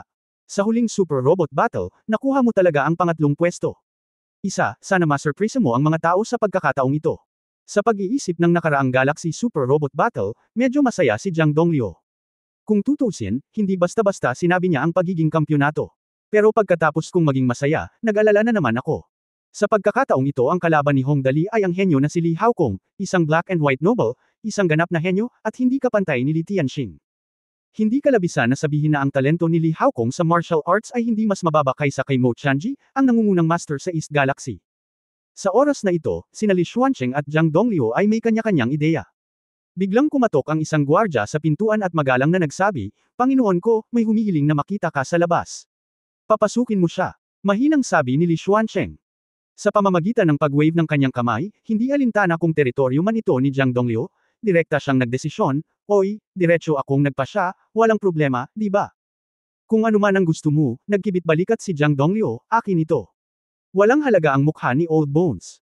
Di nagtagal, ang dilaw na antas na peripheral nobleman na sinampal hanggang sa mamatay ni Levi's ay sumugod. Nang makita niya si Li Xuancheng, lumuhad siya sa isang tuhod at sinabi sa malalim na boses, Aking Panginoon, ngayon lang inatake ni Hong Dali ang kanyang mga nasasakupan, at siya rin ay, ang mga patakaran ay sinadya upang Year-Okon. Oh, talaga bang sinabi niya yun? Medyo nagulat si Li Xuancheng sa pagkakataong ito nang marinig niya ang sinabi ng peripheral noble, kung gayon ang ginawa mo sa kanya kanina ay talagang nakakabaliw. Anong mga impresyon ang mayroon ka mula sa contact na ito? Mula sa pananaw ng aking mga subordinate, ang dilaw na antas na peripheral nobleman na ito ay walang kaiyahiyang manji na hitsura noon. Naging seryoso siya, si Hong Dali ay mas naaayon sa kung ano ang naitala sa impormasyon. Ang kanyang ugali ay medyo malambot ang pagsasalita, at siya ay pinuprotektahan ang kanyang mga pagkukulang. At least, wala siyang pakialam kung ano ang sasabihin ng mga tao sa panig ni Jiang Zhou tungkol sa kanya. Sa sandaling pumunta kami, gagawin niya ito. Ang kanyang saloobin ay agad na naging pag-alit, nang walang anumang buffering time. At least, sila ay walang lakas. Orange-level peripheral noble warriors. Ngunit ang gayong harapang pagsisikap ay maaaring magbunyag ng napakaraming impormasyon. Ang mga dilaw na antas ng peripheral nobles ay talagang mahirap pakitunguhan. Maingat ka, ipinahayag ni Jiang Donglio ang kanyang kawalang kasiyahan sa gilid, makikita na talagang determinado kang manalo sa Hong Dali. Ang pagkilala sa iyong sarili at ang pagkilala sa kalaban ay hindi kailanman magwawakas sa iyo sa isang daang laban, hindi ito sineseryoso ni Li Xuancheng, ngumiti at sinabi, madaling makitungo sa isang maliit na lalaki na maikli ang paningin. Ikanaway niya ang kanyang kamay at sinabing, sige at ipagpatuloy ang pagmamasid. Well, nga pala, hilingin natin sa dalawang Saiyan level warriors na subukan ang tubig sa pagkakataong ito upang makita kung paano itong Hong Dali. Ano ang reaksyon? Agad na tumango ang yellow level peripheral noble, naiintindihan ko, at pagkatapos ay umalis. Susubukan ba ng mga Saiyan level peripheral nobles ang tubig? Walang magawang umiling si Jiang Donglio, iba talaga kung may yaman at yaman ka. Kahit sinong sumubok nito ay Saiyan level. Hindi mahalaga kung ano ang antas mo. Ang mahalaga ay gusto kong makatiyak na walang mangyayaring masama. Hinawakan ni Li Xuancheng ang balbas sa kanyang baba at nakangiting sinabi, dahil determinado akong manalo sa taong ito, kailangan kong maging handa. Oy, sana mabigyan kita ng surpresa pagdating ng panahon. Biglang ngumiti si Jiang Donglio. Napangiti siya. Sa oras na ito, hindi na siya masyadong nag-aalala. Sa paghusga mula sa lakas na palaging ipinapakita ni Hong Dali, hindi alam ng taong ito kung ilang trump card ang mayroon siya. Sa totoo lang, curious talaga si Jiang Donglio ngayon. Ano ang mayroon kay Hong Dali na labis na pinahahalagahan ng makapangyarihang mga figure tulad ni Li Xuancheng? Sa field ng pagtatasa ng promosyon. Sa oras na ito, may isang oras pa bago opisyal na magsimula ang pagtatasa. Si Hong Dali at ang iba pa ay talagang walang magawa, kaya naghanap sila ng isang maliit na sulok at hinintay ang pagtatasa ng promosyon na opisyal na magsimula. Bilang isang sobrang aliberga, hindi siya tatayo kung makakaupo siya, at hindi na uupo kung kaya niyang mahiga, kaya natural na hiniling ni Hong Dali kay Ling Xiaoyi na magdala ng ilang upuan, at pagkatapos ay humiga ng comfortable, na masarap sa pakiramdam. Ikaw ba ang alibughang Hong Dali? Hindi nagtagal pagkatapos niyang mahiga, dalawang cyan level na peripheral noble ang lumapit at tiningnan si Hong Dali nang may pagkukunwari. Ngumiti ang isa sa kanila at sinabing, baliw ka. Katamtaman lang, kaya. Okay, ungol ni Hong Dali at tumalikod. Masayang kinakain ni AKA ang mga nakatanim na hiyas na binili niya sa itaas ng kanyang ulo. Medyo masaya ang eksenang iyon nang ipare sa dalawang peripheral noble sa ilalim ni Li Tianxing na halatang naririto para manggulo. Walang pagod na tanong ni Hong Dali, ano ang gusto mo sa akin?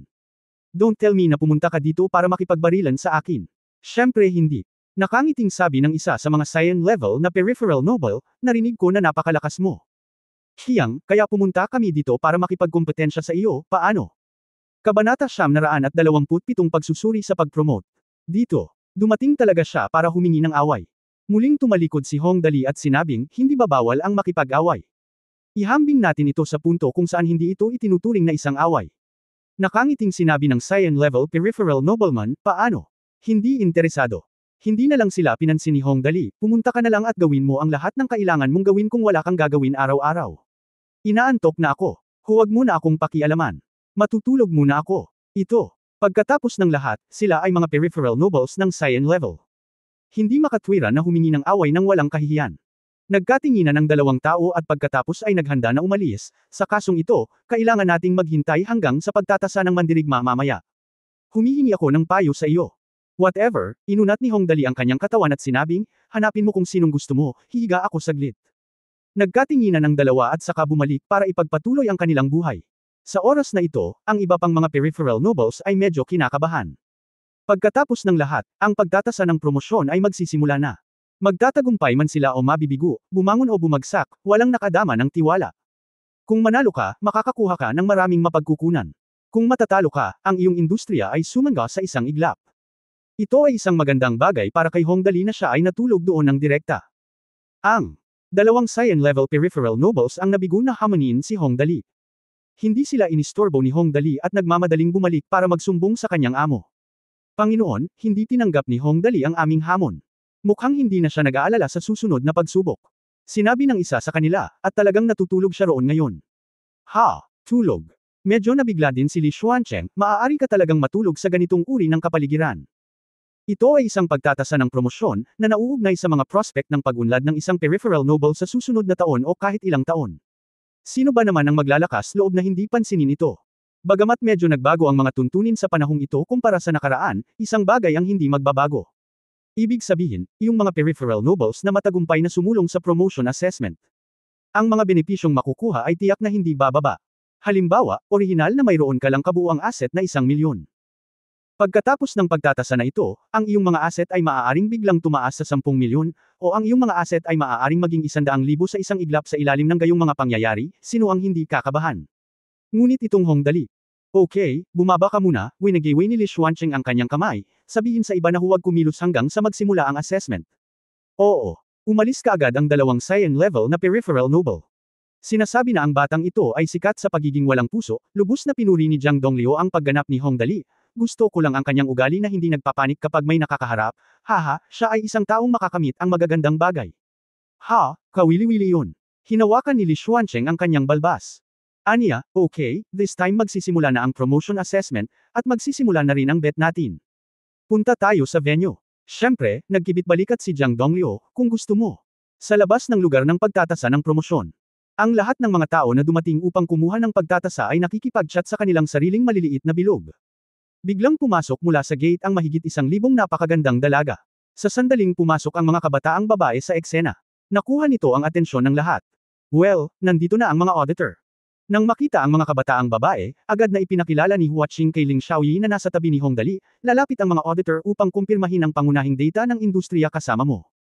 Kung may bago, maaari ka ring magulat kaagad sa proyekto at gumawa ng pagtataya ng kita. Okay, naiintindihan ko. Ang ganitong bagay ay natural na pinangangasiwaan ni Ling Xiaoyi so Hong Dali, hindi na kailangang bumangon. Talaga, hindi nagtagal, isang auditor ang lumapit kay Hua Qing at unang yumuko. Ngumiti siya at sinabi, hello, ito si Master Hua Qing. Mangyaring sumama sa akin. Oo, sumunod kaagad si Hua Qing. Dumating silang dalawa sa isang disyerto na sulok, at nagsimulang ipakita ng auditor kay Huaching ang lahat ng impormasyon ng kanyang ari-arian para sa taon. Kasama sa mga property sa ilalim ng pangalan mo ang 3 restaurant, na may kabuuang investment na 1,950. 10,000. 2 pribadong club na may kabuuang investment na 12.6 milyon. 2 high-end entertainment venues na may kabuuang investment na 21.2 milyon. Sa kasalukuyan, ang kabuuang investment ay 17.3 milyon. Na may kabuuang kita na 126 na milyon, pagkatapos ibawas ang iba pang mga gastos at 8 bilyon. Idagdag, syempre pwede kang maging auditor. Ang lahat ng mga pag-aari ng responsableng tao ay mahigpit na nasuri, kaya sa sandaling may ulat ang kanyang data, agad na tumanggo si Huaching, well, walang problema. Okay. Agad na sinabi ng opisyal ng pagsusuri, dahil walang problema, pagkatapos ay iuulat ko ang data na ito. Okay. Mabilis na natapos ang usapin ni Huaching. Sa kabilang banda, nasa sulok ang auditor na namamahala kina Hongdali at Ling Xiaoyi, at hindi nila alam. May binulong siya at tumagal ng halos kalahating oras. Ang mukha ng tagasuri ay puno ng mga ekspresyon ng pagtataka, pagkabigla, hindi paniniwala, at iba pa. Nang sa wakas ay natapos na ang pagsasalita ni Ling Xiaoyi, ang auditor ay nagmamadaling tumakbo palabas. Sister Xiaoyi, sa sandaling bumalik si Ling Xiaoyi, si Tang Moxon ay nagmamadaling umakyat at nagtanong, ano ang sinabi mo sa auditor ngayon? Anong problema? Ay, wala lang. Ling. Ngumiti si Xiaoyi, sinabi ko lang sa kanya ang tungkol sa ari-arian na nakuha ng Young Master kamakailan. Kailangan niyang bumalik at suriin ito muli, natatakot akong maging abala siya. Tama si Yi. Ang pagsusuri na ito ay tumagal ng halos 1 oras. Tumakbo pabalik ang review officer at bumulong kay Ling Xiaoyi. Sa wakas ay tumanggo si Ling Xiaoyi. Mukhang malapit na itong matapos sa pagkakataong ito. Sa wakas, natulog si Hongdali ng higit sa 2 oras sa pagkakataong ito. Biglang nagkaroon ng ingay, at malakas na sumigaw ang Master of Ceremonies, dumating na ang oras para sa promotion assessment. Lahat ng kalahok sa assessment, mangyaring pumasok sa venue. Malakas na sigaw ng MC, at lahat ng madla ay nagtipon-tipon, at pagkatapos ay pumasok sa conference hall kung saan talaga gaganapin ang promotion assessment. Bawal pasukin ang lugar na ito noon, ginamit lang ito para sa promotion assessment. Site. Dito, gaganapin ang promotion qualification competition para sa peripheral nobles ng Commerce Department. Ang kompetisyon para sa mga peripheral nobles ng Warrior Department ay isa pang lugar, ngunit dito, ang mga peripheral nobles ng Warrior Department ay maaaring pumasok upang panuurin ang promotion competition. Kaya, isang malaking grupo ng mga peripheral nobles ang nag-cheer at nagtungo sa venue. Tumingin si Hongdali sa paligid at pagkatapos ay sa marangal na Chenny sa tabi niya, Brother Chenny, pinahihintulutan ka bang dalhin ang iyong entourage? Sa tingin ko silang lahat ay pumasok ng mag-isa. Hindi ka pinapayagang magdala ng mga tagasunod sa loob. Kung hindi, kung ang isang peripheral noble ay magdadala ng 12 ng mga tagasunod, ang bilang ng mga tao ay magiging napakarami. Si Chenny ay tiyak na naghanda upang yakapin ang hita ni Hongdali. Kuya Dali, paano na tayo pumasok ngayon? Dito. Oras. Si Tang Moxon sa gilid ay nag-aalala, Dali, kaya mo bang pumasok mag-isa? Kaya lang, hinimas ni Hongdali ang kanyang ilong, kung hindi ito gumana, tatawagan kita para tumulong, hehe. Sa ganoong formal na okasyon, maaari ka pa ring tumawag ng tulong mula sa ibang bansa. Huwag mag-alala, Young Master, hindi naman nagmamadali si Ling Xiaoyi. Ipinaliwanag niya ng detalyado ang lahat sa auditor. Nang makitang papasok na si Hongdali, ngumiti si Ling Xiaoyi at nagsabi, na ayos na ang lahat. Malapit na itong matapos, Young Master, huwag kang mag-alala, matutulog ka na lang o magbasa ng mga nobela sa loob. O sige, naiintindihan ko. Nakangiting tumanggo si Hongdali, galing ni Sister Xiaoyi, papasok muna ako. Kaya pumasok ang lalaking ito sa lugar ng pagtatasa ng promosyon na may AKA sa kanyang ulo. Nakapagdesisyon na ang lalaking ito. Pagpasok niya sa loob, makikipaglaro na lang siya sa mga ibon kung wala siyang gagawin. Hindi nagtagal ay pumasok na sila sa totoong venue, at sa pagkakataong ito ay nakahanap na ang lahat ng upuan na may nakasulat na mga pangalan. Ang lokasyon ng Hongdali ay nasa loob ng lugar ng pamilya Jiang sa pangunahing lungsod ng Shenluo. Sa pangkalahatan, ang kaliwang kalahati ng buong venue ay nahahati sa 3 lugar. Sa dulong kaliwa ay ang peripheral noble members ng warrior tribe. Sa harap ay ang pinakamalakas na klase ng itim, pagkatapos ay ang lilang klase, at ang asul na klase, na nakaayos sa pagkakasunod-sunod, at sa dulo ay ang mga pulang uri ng peripheral nobles na may pinakamalaking bilang. Pagkatapos ay mayroong gitnang bahagi. Ang bilang ng mga tao sa bahaging ito ay medyo maliit, mga 30 o 40 tao. Ang nasa harap ay isang half-purple at half-black na nobleman. Siya dapat ang pinakamatibay na dobleng material sa pagitan ng pamilyang Jiang at ng pamilyang Yin. Maharlika. Kaya lang nasa malayo ako at hindi ko makita ng malinaw ang pangalan sa likod.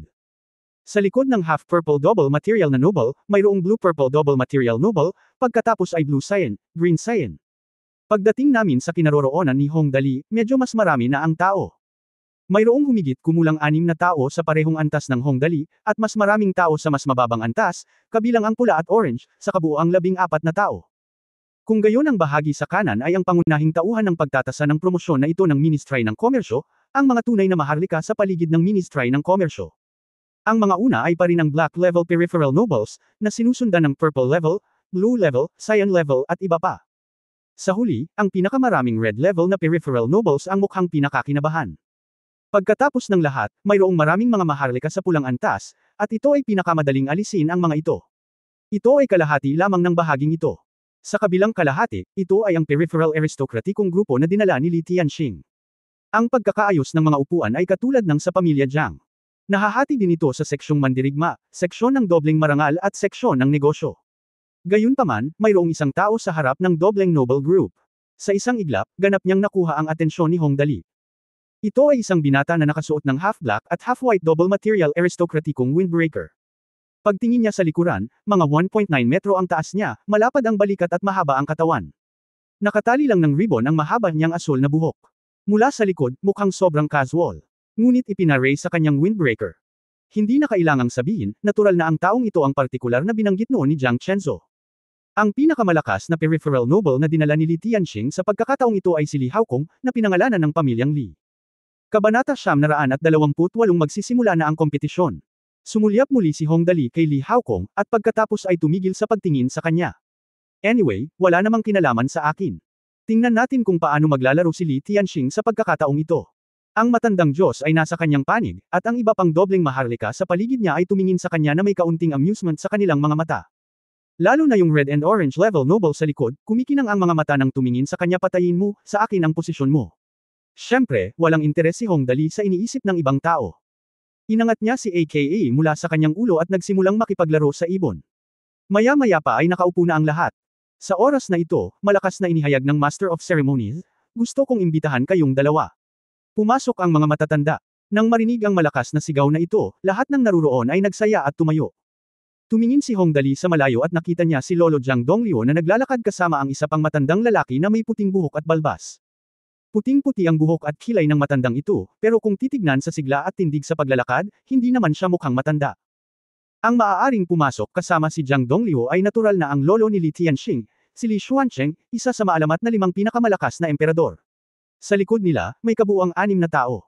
Pinamunuan ni Yin Laiyang si Yin Tianzang, pinamunuan ni Jiang Duxing si Jiang Chenzo, at panghuli si Li Hanhong ang namuno kay Li Tianxing. Well, 8 Galactic Noble ang dumating sa promotion test ng pangunahing lungsod ng Shinra, 2 sa kanila ay miyembro ng Council of Elders, at ang isa ay kasalukuyang pinakamalakas na miyembro ng Galactic Nobles. This time, mukhang masaya ang promotion test.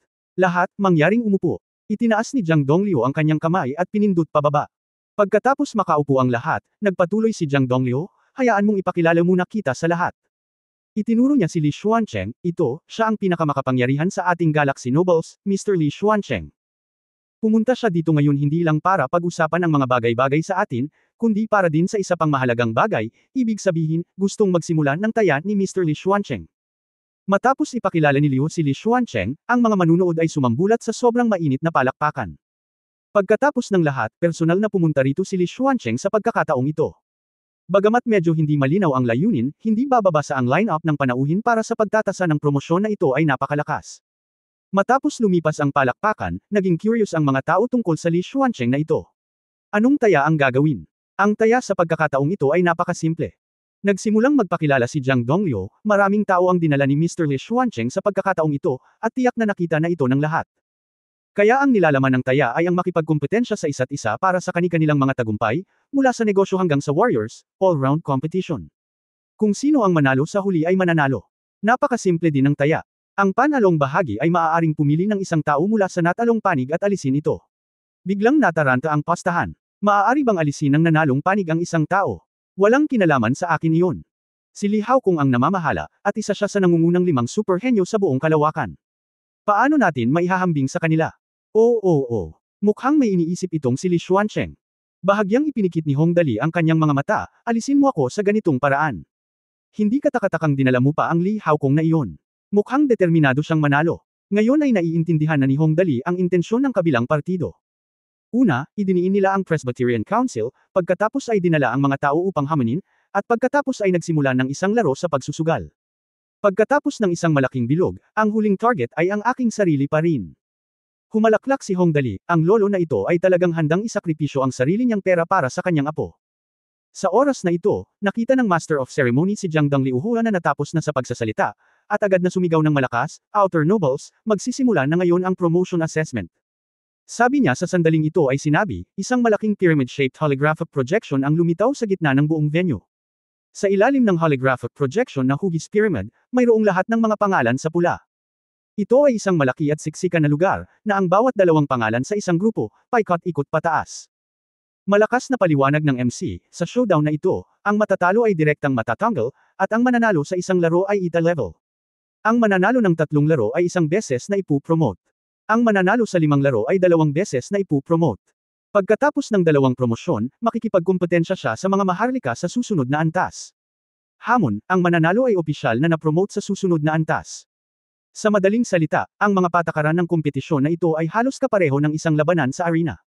Ang mga kalahok ay umakyat hanggang sa tuktok at umaasa na hamunin ang mga karakter ng susunod na antas. Ang tagumpay ay isang direktang resulta. Na-promote. Ang ganitong mga patakaran ay medyo kawili-wili. Nararamdaman ni Hong Dali na mas kawili-wili sila kaysa sa mga pagpupulong ng pamilya sa mundo, kung hindi, ang pakikinig sa mga ulat na iyon ay nakakainip na mamatay. Matapos ay anunsyo ng MC ang mga alituntunin ng kompetisyon, opisyal na nagsimula ang Promotion Assessment Showdown. Ang kompetisyon sa red level na ito ang pinakamalupit. Ang mga red level na peripheral nobles sa ibaba ay isa-isang kinuyam ang kanilang mga kamao at pinagpapawisan. Ang unang round na ito ang pinaka-brutal. Ang mga natalo ay mawawalan ng katayuan bilang mga peripheral nobles. No wonder natakot sila. Kailangan mong makilala ang isang taong may mahinang puntos. Hanggat manalo ka sa larong ito, maliligtas ang iyong pagkakakilanlan. Sana hindi ka makatagpo ng taong masyadong pervert, kung hindi, kapag natalo ka. Wala ka. Hindi mabilang ang mga tao sa pinangyarihan. Lahat sila ay lihim na nagdarasal, ngunit sa sandaling ito, ang pinuno ng mga seremonya ay nagbigay ng utos, magsisimula na ang unang round ng tunggalian. Mabilis na nagsimula ang tunggalian na ito at ganoon din kabilis na tapos. Sa pagitan ng 2 listahan sa bawat grupo, kumidlat ang kidlat, at agad na nawasak ang isa sa kanila. Sa sandaling ito, namatay ang kalahati ng mga ilaw. Halik, halik, halik. Isang piraso ng puting liwanag ang bumungad sa kabila, at ang mga red level na peripheral nobles na pinatay ang kanilang mga ilaw ay direktang pinalabas.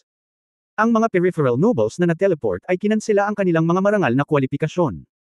Holy shit, nakakatakot. Si Hong Dali ay mukhang natakot. Ang ganitong kompetisyon ay sadyang malupit, hindi ba? Nag-click lang ito, at pagkatapos ay napagpasyahan kung mananalo o matatalo. Hoy, itong kuya na ito, sinundot ni Hong Dali ang katabi niya at nagtanong sa mahinang boses, tungkol saan ang kompetisyong ito. Bakit hindi ko maintindihan? Bakit may natalo agad? Napatingin dito ang lalaki. Tila mababa ang tingin sa kanya ni Hong Dali, at kumunat ang noo, ngunit nagpaliwanag pa rin siya, hindi ba't pinuntahan ka ng auditor bago ka pumunta dito? Binilang lang niya ang lahat ng negosyo sa ilalim ng iyong pangalan bago kumuha ng assessment. Well, ang paghahambing dito ay ang net profit margin. Ang net profit margin ng bawat isa ay inilagay sa database, ang mas mataas ang panalo, ang mas mababa ang talo, simple lang. Holy shit, sobrang high-end. Tumingin si Hong Dali sa paligid. Karamihan sa lugar sa pamilya Jiang at pamilya Yin ay na-teleport, habang maliit na kalahati lang ng lugar sa panig ni Li Tianxing ang na-teleport. Mula rito, makikita natin na ang mga taong dinala ni Li Tianxing sa pagkakataong ito ay talagang makapangyarihan. Hindi talaga nagsisinungaling si Jiang Chenzo tungkol dito. Siyempre, naintindihan ni Hong Dali sa pagkakataong ito kung bakit siya tiniyak ni Ling Xiaoyi, aba, mukhang handa na ang lahat.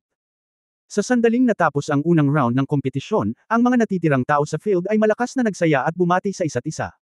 Ha, nanalo ka, congratulations. Hindi madali, halos tumigil ang puso ko ngayon. Hindi ba? Nakaka-excite ito. Nagbubulungan ng buong venue, naiintindihan din ni Jiang Dongliu ang mood ng lahat. Ito ang pinaka-nakakatakot na round. Ang mga maaaring manatili ay natural na mga tunay na elite, kaya nang unti-unting bumaba ang mga boses sa field, ngumiti si Jiang Dongliu at sinabing, okay, narito gusto kong batiin ang lahat ng maaaring manatili. Lahat kayo ay tunay na elite. Naniniwala ako na ito ay magpapaganda ng ating buhay. Pagkatapos niyang sabihin ito, tumanggo siya sa MC, at agad na sumigaw ang MC, the second round, start. Sa pagkakataong ito, isa pang putok ng kidlat ang kumislap, at ang mga pulang maharlika sa field. Patay na naman ang kalahati ng mga ilaw na iyon. Siyempre nagsi-cheer ang mga nanalo, pero nanlumo rin ang mga natalo. Bagamat napanatili ang pagkakakilanlan ng mga peripheral nobles, Natural na may pagkakaiba sa pagtrato sa mga natalo at mga nanalo.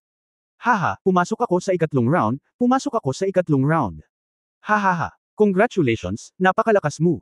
Di nagtagal, ito ay ang ikatlong round, ang ikaapat na round, at pagkatapos, ang huling ang ikalimang round.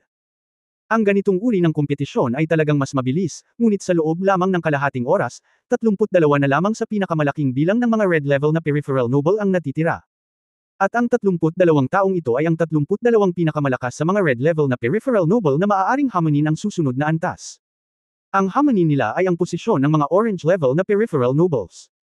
Sa 32 tao, hindi ito inaasahan ni Hong Dali. Mayroong hindi bababa sa 22 tao na dinala ni Li Tianxing dahil sa kanang sulok sa itaas ng mga pangalan ng 22 karakter na ito, mayroong maliit na ang salitang, grabe. Paano natin ito laruin?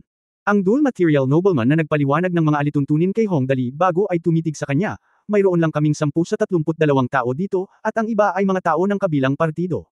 Hindi. Magtaka. Sobrang depressed niya. Ito ay isang pagkakamali. Bagamat hindi siya lumahok sa kompetisyon sa mga red level na peripheral nobles, hindi magtatagal bago sila maging double noble. Kung magpapatuloy tayo ng ganito, wala na talagang paghahambing. Sa pagkakataong ito ay talagang handa na ang kalaban. Hinawakan ni Hong Dali ang kanyang baba, mukhang mahirap talagang hawakan. Sa mga kinatatayuan sa harapan, hinawakan ni Li Xuancheng ang kanyang balbas ng may labis na kasiyahan at sumugod sa Jiang Dong. Ngumiti si Liu at sinabing, Dong Liu, mukhang medyo na-atras pa ang level mo, haha. This round, I have to be considered the winner. Ganun ganyan lang, sabi ni Jiang Donglio na may walang pakialam na ekspresyon. Ang iyong puso ay wala pa rin dito. Si Jiang Chenzo sa gilid ay kinuyam ng mahigpit ang kanyang mga kamao. Ang mga taong ito mula sa pamilya Li ay kasuklam-suklam na nakikipagkumpetensya sila sa isa't isa. Di nagtagal, pagkatapos ng maikling pahinga, ang MC ay patuloy na sumigaw, ang kompetisyon sa pagitan ng mga red level peripheral nobles ay tapos na. Susunod, ang kompetisyon sa pagitan ng orange level na peripheral nobles. Sa unang laro, ang mga nanalo ay nakatali, at ang mga natalo ay muling nakikipagkompetensya, at ang mga nanalo ay nakatabla. Kung matalo ka muli, kailangan mong tanggapin ang hamon mula sa isang red level na miyembro na matagumpay. Kabanata 929 na hamunin si Hong Dali. Simula dito, laban na talaga. Pagkatapos ng lahat, kung magtagumpay ka, ikaw ay ma-promote. Kung nabigo ka, direkta kang ibababa. Bagamat ang pagkakaiba sa pagitan ng orange level na peripheral nobles at red level peripheral nobles ay isang antas lamang, ang kanilang pagtrato ay ganap na naiiba. Sa madaling salita, nagsisimula pa lang ang red level na peripheral nobles. Ang pagiging isang orange level peripheral noble ay tunay na kinikilala. At kung siya ay matagumpay na maamon at ma-demote, hindi sinasabi na ang orange level na peripheral noble na ito ay mawawalan ng mukha. Sa makatuwid, tiyak na dahil sa napakalaking presyon na ang lahat ng mga maharlika sa paligid ay nagsusumikap na umakyat. Ito ay tulad ng paglalayag laban sa agos. Kung hindi ka umaban, outrace ka. Natatakot ako na si Hong Dali ang pinaka-relax sa buong venue. Anyway, hindi niya masyadong inisip ang bagay na ito. Ang pangunahing dahilan kung bakit siya naging isang peripheral noble sa unang lugar ay dahil ang windbreaker ay ginto at maganda. Then, since after announced the rules, tumingin ang MC sa audience at sinabing, the competition begins.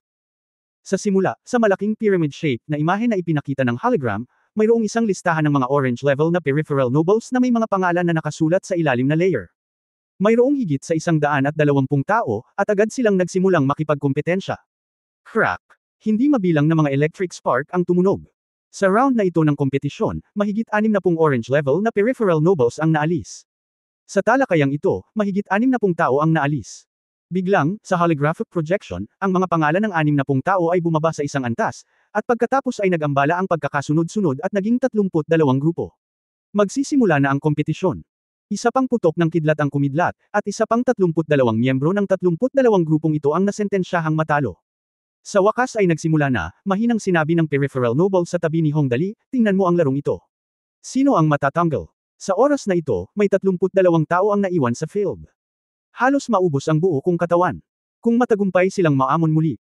Bagaman ang gayong eksena ay lubhang malupit, pagkatapos ng lahat, ito ang yugto para sa pagpili ng pinakamahusay, at ang kabaitan ay walang silbi. Malakas na sinabi ng MC, ngayon, magsisimula na ang hamon. Lumilitaw ang unang grupo ng mga challenger. Nagsimula na ang pinakamalupit na hamon. Kabilang sa unang grupo ng mga naghamon, ang naghamon ay isang red level peripheral noble, Noble Jun Hao, Li. Ang hinamon. Orange level peripheral nobles, nobles at nobles. Napabuntong hininga ang lahat sa audience, at ang buong bulwagan ay napuno ng nakapanlulumong kapaligiran. Ang nakaraang pagsusuri ng mga red-level peripheral nobles ay tense, ngunit natapos ito sa isang pagkakataon. This time, iba na talaga. Kinailangan nilang sumama sa mga grupo na partikular na nakapanlulumo. At ang dulot ng kapaligirang ito ay ang lahat sa madla. Lahat ay lihim na nagpipigil ng kanilang lakas at nagsusumikap upang maiwasang maalis sa hinaharap. Hamon, magsimula. Sigaw ng MC. Crack. Ang kidlat ay kumikislap, at ang naghamon, ang red-level na peripheral noble, Noble Junhao Lee. Nagiging orange ang background niya. Ang mga hinahamon ay mga orange level na peripheral nobles. Naging pula ang maharlika at high gloss na background. Tagumpay ang hamon. Swish! Ang aristokrate na si Junhao, na orihinal na nakasuot ng pulang trench coat, ay naging orange nang magtagumpay siya sa hamon. Para naman kay Gao Ge, ang orihinal na orange level peripheral nobleman, ang kanyang windbreaker ay naging pula. Sa oras na ito, bahagya siyang naglakas loob na itaas ang kanyang ulo, nanginginig ang kanyang buong katawan, at ang kanyang ekspresyon ay lubhang miserable. It's too tragic. Bababa na ang level niya this time. Nako, baka lumiit man lang ng doble ang industriya niya. Oo, ang pinakamahalaga ay kung matagumpay siyang ma-challenge sa ganoong okasyon, kapag nangyari ang ganoong bagay, natatakot ako na magkakaroon ito ng malaking epekto sa kanyang kumpiyansa. Hindi ko alam kung gaano karaming mga tao na matagumpay na na-challenge ang nabigong makabangon. Hindi, ang pinakamasama ay isang beses sa mga unang taon, matagumpay na hinamon ng isang blue-level na peripheral noble. Pagkatapos ng malaking pagkatalo, siya ay na-demote ng isang level halos bawat taon, at sa loob ng ilang taon, hindi na siya kahit isang peripheral noble. Nakakaawa. Walang dapat kaawa-awa. Isa lang itong tabla na tulay. Kapag hindi ka umusad, maya-maya ay mapipiga ka ng mga nasa likod mo. Bumaba ka na. Isang red-level peripheral nobleman mula kay Li Tianxing ang nagtagumpay sa hamon. Si Li Tianxing, na nakaupo sa tabi, ay ngumiti kay Jiang Chenzo at sinabing, "Hoy, pasensya na talaga, kaya hindi ako magiging magalang." Bastos ka. Galit na galit si Jiang Chenzo na halos mabali ang ngipin nitong si Li Tianxing. Bagamat ang ganitong uri ng hamon ay nasa loob ng mga patakaran, ito ay dati ay negosyo ng kanyang sariling pamilya, ngunit ngayon ay nakikialam na siya dito, ito ay napupuot. Ipinagmamalaki ni Li Tianxing. Si Li Xuancheng ay isang matandang lalaki, kaya bahagya siyang tumango, okay lang. Oh, sarcastic ka magsalita. Malamig na umungol si Jiang Donglio. Bagamat walang sinabi si Jiang Donglio kapag inihambing siya sa kanyang sarili, tiyak na hindi siya komportable. Ngayong tapos na ang unang challenge, sumigaw agad ang MC, "The next group of challengers is here." Ang sumunod na hamon ay halos kapareho ng nauna. May mga taong natuwa at may mga nag-aalala. Mayroong 32 humahamon sa kabuuan, at ang mga dinala ni Li Tianxing ay 13 tao ang matagumpay, ngunit 3 tao lamang mula sa pamilyang Jiang at pamilyang Yin ang nagtagumpay, nakalahati lamang ng kabuuan. Kabilang sa mga matagumpay na hinamon at na-demote, hindi bababa sa 10 sa kanila ay mga peripheral nobles ng pamilya Jiang at ng pamilya Yin, na masasabing dumanas ng matinding pagkalugi. Sa katunayan, ang pagkawala ng ilang peripheral nobles ay wala. Ang susi ay ang kanyang mukha ay talagang hindi maganda. Kaya tulad nito, ang mga hamon ay itinaas ng paisa-isa, may nagtagumpay at may nabigo. Marami sa pamilyang Jiang ang nabigo, ngunit ang kay Li Tianxing ay palaging may lubos na kalamangan. Orange level, yellow level, green level, cyan level, hanggang sa purple level, level by level, halos masasabing proseso ng dugo at luha ang buong proseso ng kompetisyon.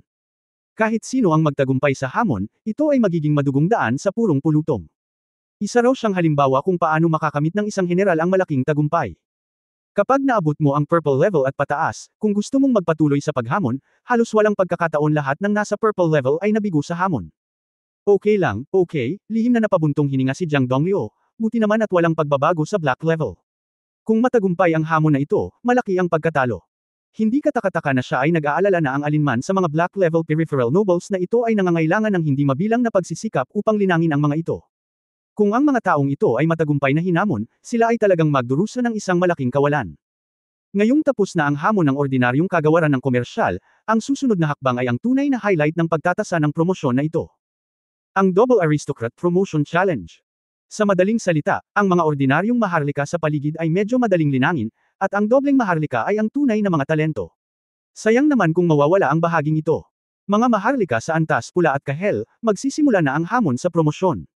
Malakas na inihayag ng Master of Ceremonies, may 16 na tao ang kalahok sa promosyon.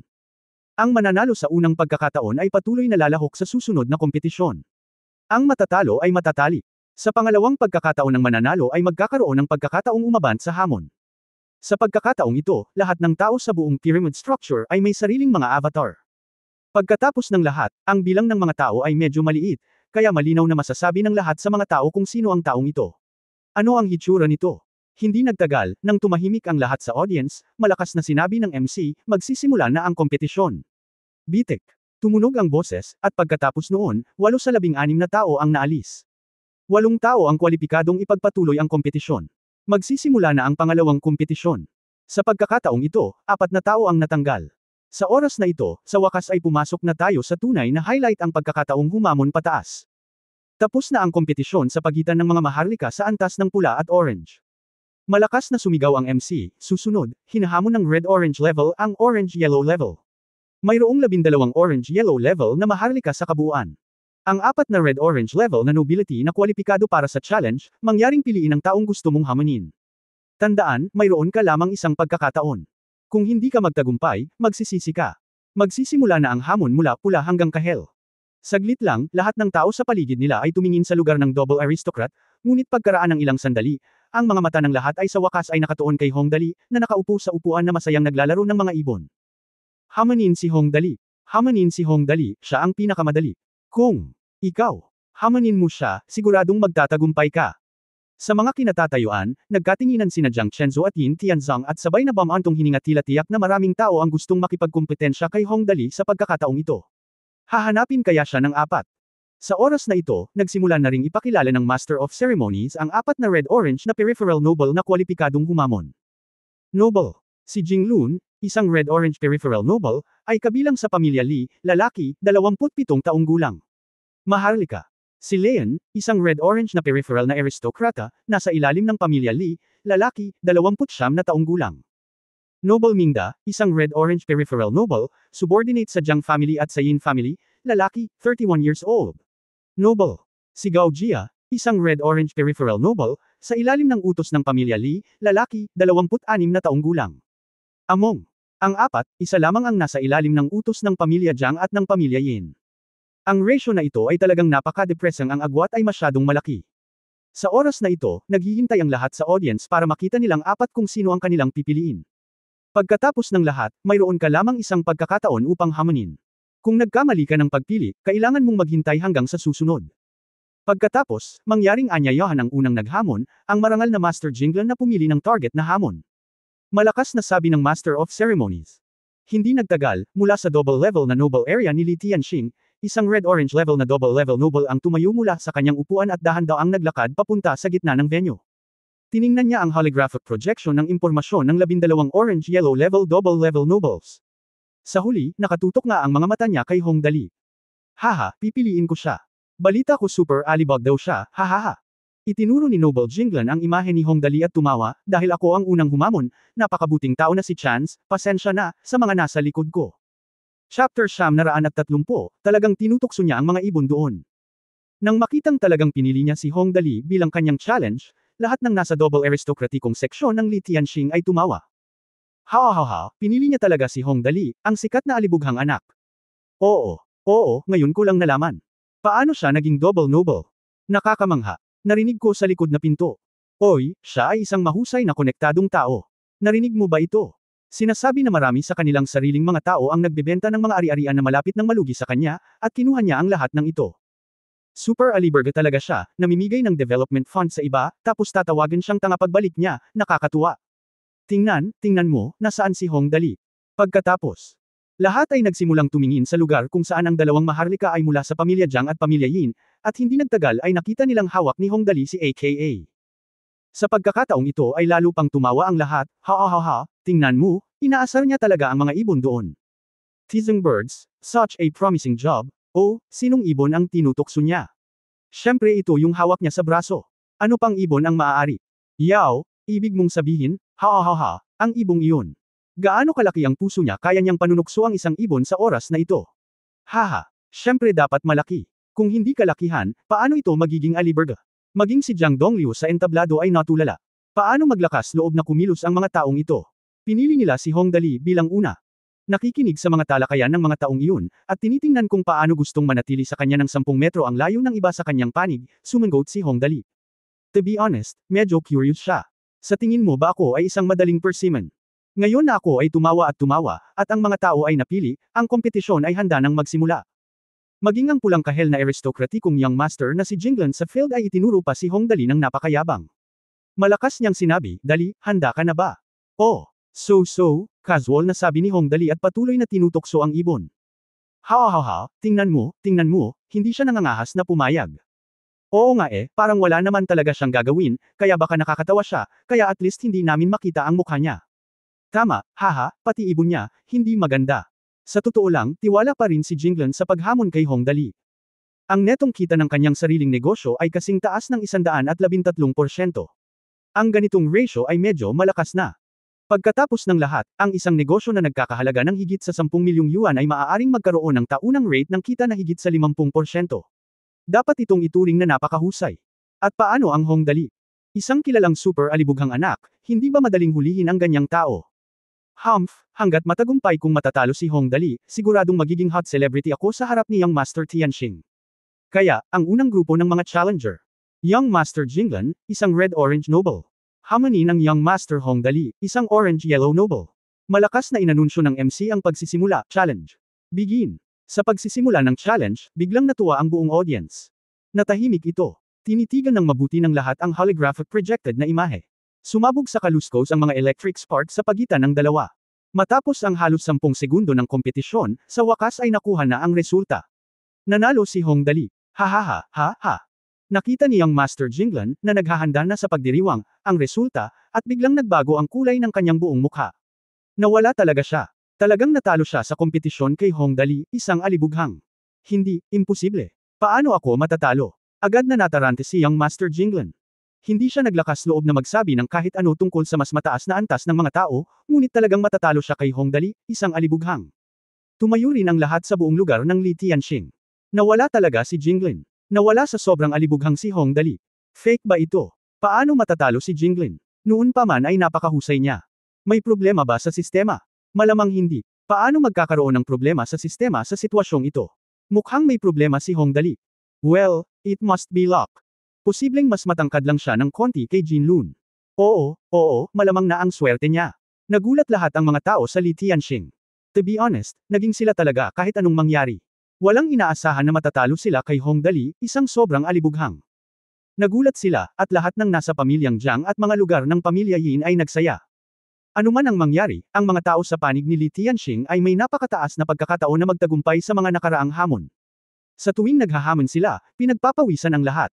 Ngayon ay nabigo siyang hamonin si Hong Dali, lalo na kapag isinama sa mga mapagmataas na salita ng Young Master na ito na si Jinglan. This time, proud na proud siya sa sarili niya. Hong Dali, halika, optimistic ako sa iyo. Oo, Hong Dali, may pagkakataon ka. Hong Dali, ang galing mo. Dumating at umalis ang gayong mga tagay, ngunit si Hong Dali ay nakaupo sa upuan ng napakatahimik at patuloy na tinutokso ang mga ibon.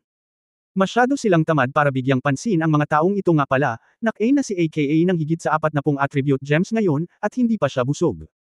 Sa oras na ito, ang dobleng maharlika na napalayo kay Hong Dali sa isang iglap ay tumalikod at tinanong si Hong Dali sa mahinang boses, hindi ka ba nag-aalala? Natatakot akong pipiliin ka ng susunod na tao. Pumili. Pumili ka lang, inilagay ni Hong Dali si AKA sa ibabaw ng kanyang ulo, medyo boring.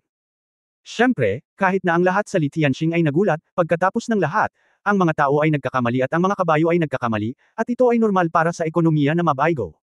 Kung tutusin, mahirap pa ring alamin ang swerte ng mga tao. Hindi nagtagal, malakas na sinabi ng Master of Ceremonies, sa kasamaang palad, nabigo ang hamon ni Master Jinglan, kaya gusto kong anyayahan ang susunod na humahamon, si Master Lian, na humarap at piliin na hamonin ang kanyang kalaban. Lumitaw ang pangalawang challenger. Ito ay isang binata na may pulang buhok. Tiningnan niya ang mga larawan ng 12 orange dilaw na maharlika. Pagkatapos, tulad ni Jinglan, itinuro niya ang imahe ni Hong Dali ng napakadeterminado, pinipili kong hamonin si Hong Dali. Sure enough, isa na namang challenger kay Hong Dali. Sa pagkakataong ito, nanlaki ang mga mata ng lahat, handang makita kung kayang talunin ni Hong Dali ang pangalawang naghahamon. Ang marangal na si Hua Qing ay umupo sa kanyang upuan at sinabing hindi marinig, hinahanap mo ang kamatayan. Hindi alam ng iba ang lakas ni Hong Dali, ngunit alam na alam ito ni Hua Qing kung hindi sa ibang bagay, ang mga tindahan sa Guangxingwan Harbor, magkano ang halaga nito ngayon. Tahimik ang buong lugar at maririnig mo ang pagbagsak ng pin. Pagkatapos, ang pangalawang naghamon, malakas na sigaw ng MC, nagsisimula na ang hamon. Bitik. Ang isa pang pagsabog ng mga electric sparks ay kumislap, at sa lalong madaling panahon ay natukoy ang nanalo. Master Lian, nabigo ang hamon. Holy crap! Hindi ba ito tama? Talagang nabigo ka na naman sa hamon. Nagulat ang lahat. Kung masasabing swerte si Hong Dali noon, paano kung nabigo si Master Leon sa hamon sa pagkakataong ito? Ganyan ba talaga kaganda ang swerte ni Hong Dali? Tiyak na ilusyon ito. Maaaring mas mababa ang sariling lakas ni Leon kaysa kay Jinglan, kaya hindi nakakagulat na natalo siya. Oo, dapat ganoon. Tutal, hindi natin alam ang ratio sa pagitan ni Leon at Jinglan. Mas mataas di ba? Siyempre, tingnan natin, talagang hahamunin ng dalawa sa likod si Hong Dali. Ako rin ay nabigo. Napasimangot si Leon, gaano kalakas itong Hong Dali? Gaano ito kalakas? Ang ratio ng netong kita ko ay 117%. Dapat na walang problema ang ratio na ito. Bagamat nabigo ang hamon, tahimik lamang na tinanggap ni Lin ang katotohanan ito. Walang paraan, mayroon lamang isang pagkakataon, at ang tiyak na net profit ratio ng lahat ay nakatago hanggang sa matapos ang huling showdown. Wala bang kasabihan na maganda ang takbo? Ang swerte ay minsan din bahagi ng lakas. Talagang nanalo siya muli, sabi ni Li Xuancheng. Karamihan sa pangunawa ni Li Xuancheng kay Hong Dali ay nakatuon sa kung sino siya. Tungkol naman sa industriyang kinasasangkutan ni Hong Dali, natural na hindi kailangang malaman ni Li Xuancheng ang anumang bagay tungkol dito. Gayunpaman, talagang nanalo si Hong Dali ng dalawang magkasunod na laro, na talagang kakaiba. Hindi nagtagal, oras na para sa pangatlong challenger na maghamon. Ang ikatlong challenger ay si Master Mingda, isang miyembro ng Jiang at Yin na pamilya. Pagkatapos, mangyaring anyayahan ang ikatlong naghamon na lumitaw. Si Mingda ay 31 taong gulang at mukhang medyo matanda na. Naglakad siya papunta sa imahe ng mga maharlikang orange-yellow level, hinanap ito sandali, at sa wakas ay tumigil dito. Isang imahe ng isang orange-yellow noble sa ilalim ni Li Tianxing ang nagsabi, siya lang. Hindi niya pinili si Hong Dali. Ang mga peripheral nobles na kabilang sa pamilya Jiang at ang pamilyang Yin sa field ay agad na naghiyawan. Si Jiang Chenzo, na noon pa man ay walang pakialam, ay ngumiti din, ang taong ito ay magaling. Akala ko tiyak na pipiliin niyang hamanin si Dali. Ako rin, nakangiti at tumango si Yin Tianzang, mukhang maganda pa rin ang mata niya. Tara, sanayin natin siya ng maayos pagbalik natin. Siyempre, hindi mahalaga kung may kindat siya o ano. Ang mahalaga ay nabigo siya sa hamon. Kahit na ito ay isang awa. Ang ilan, ngunit sa huli ay hindi ito isang malaking bagay. Sa wakas, lumitaw ang huling tao sa panig ni Li Tianxing. Kung gayon, mangyaring anyayahan ang huling naghamon ng round na ito.